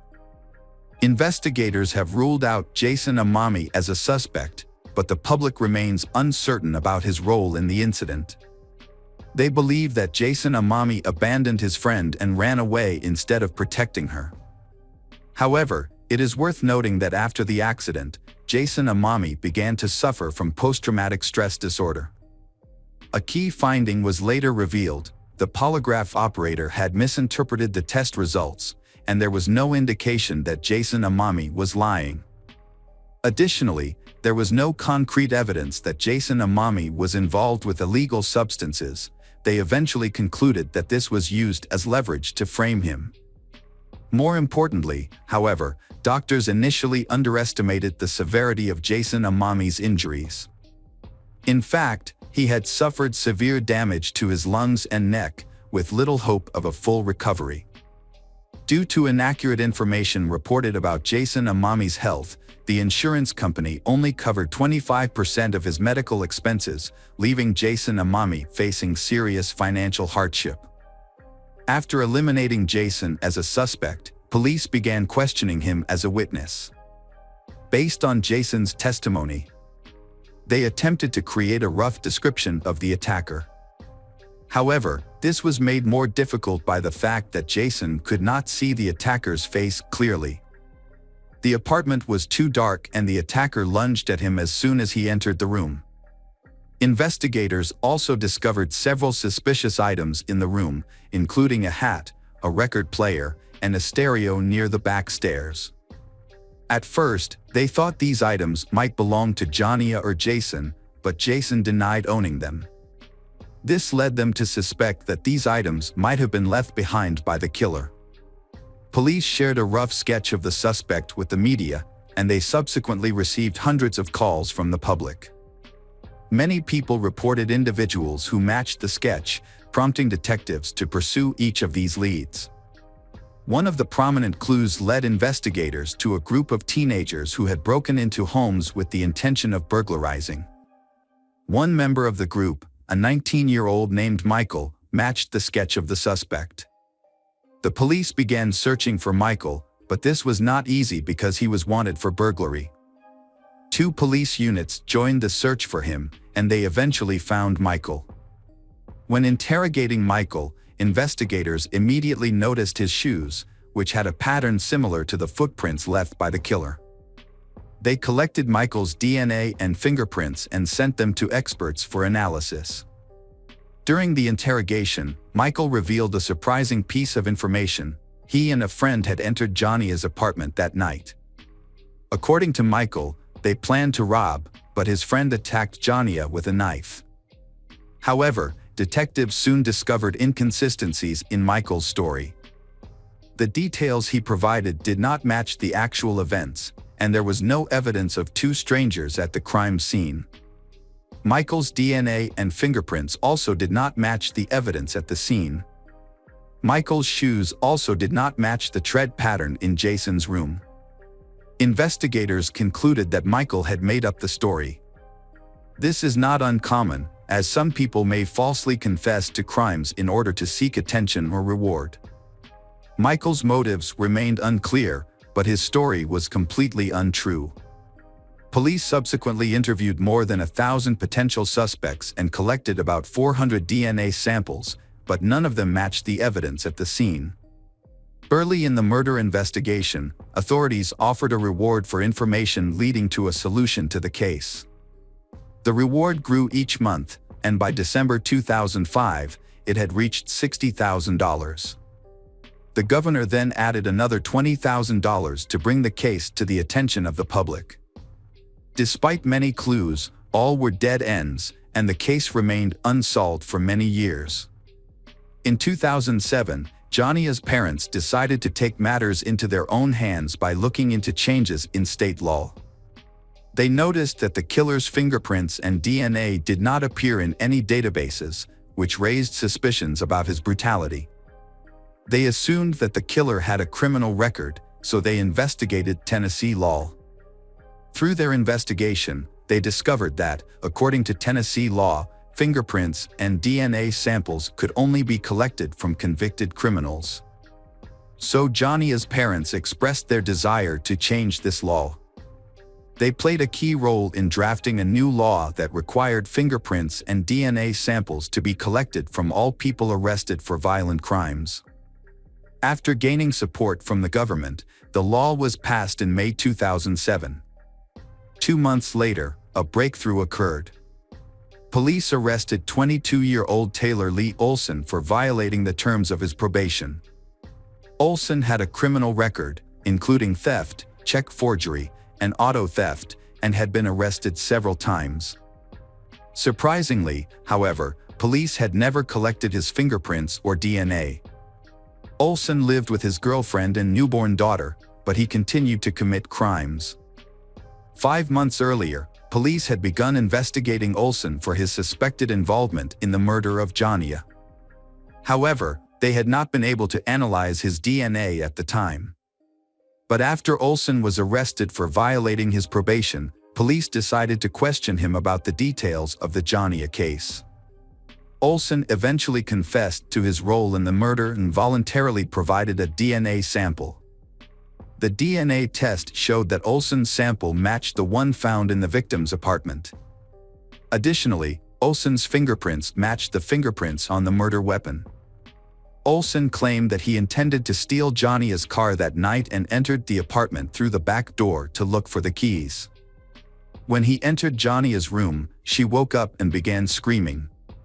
In a panic, Olson grabbed a kitchen knife and attacked her multiple times. Olson insisted that he had no intention of killing anyone and that the incident was an unfortunate accident. Investigators were suspicious of some of the details and suspected that Taylor had planned to kill Jania in advance. They believed that he may have been following Jania for some time, which was supported by Jania's friends reporting that someone was following her in a car at the time. Although there was no concrete evidence to prove this, this became more credible after Olson was arrested. When Olson's trial was scheduled to begin in mid-2008, he hired an attorney. His attorney advised him to withdraw his original confession, and Olsen gave a new account to investigators. According to this new account, Olsen claimed that he had entered Jania's apartment with his friend, Noah Cox. When Olsen entered Jania's room to get his car keys, Jania allegedly woke up, grabbed a knife, and stabbed Olsen multiple times. Olsen then fled through the back door while his friend entered Jania's room, disarmed Jania, and killed her. Taylor Olsen's new story raised suspicions among police.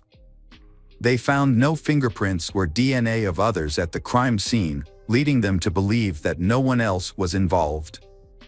Detectives waited for the trial to begin, but it never did.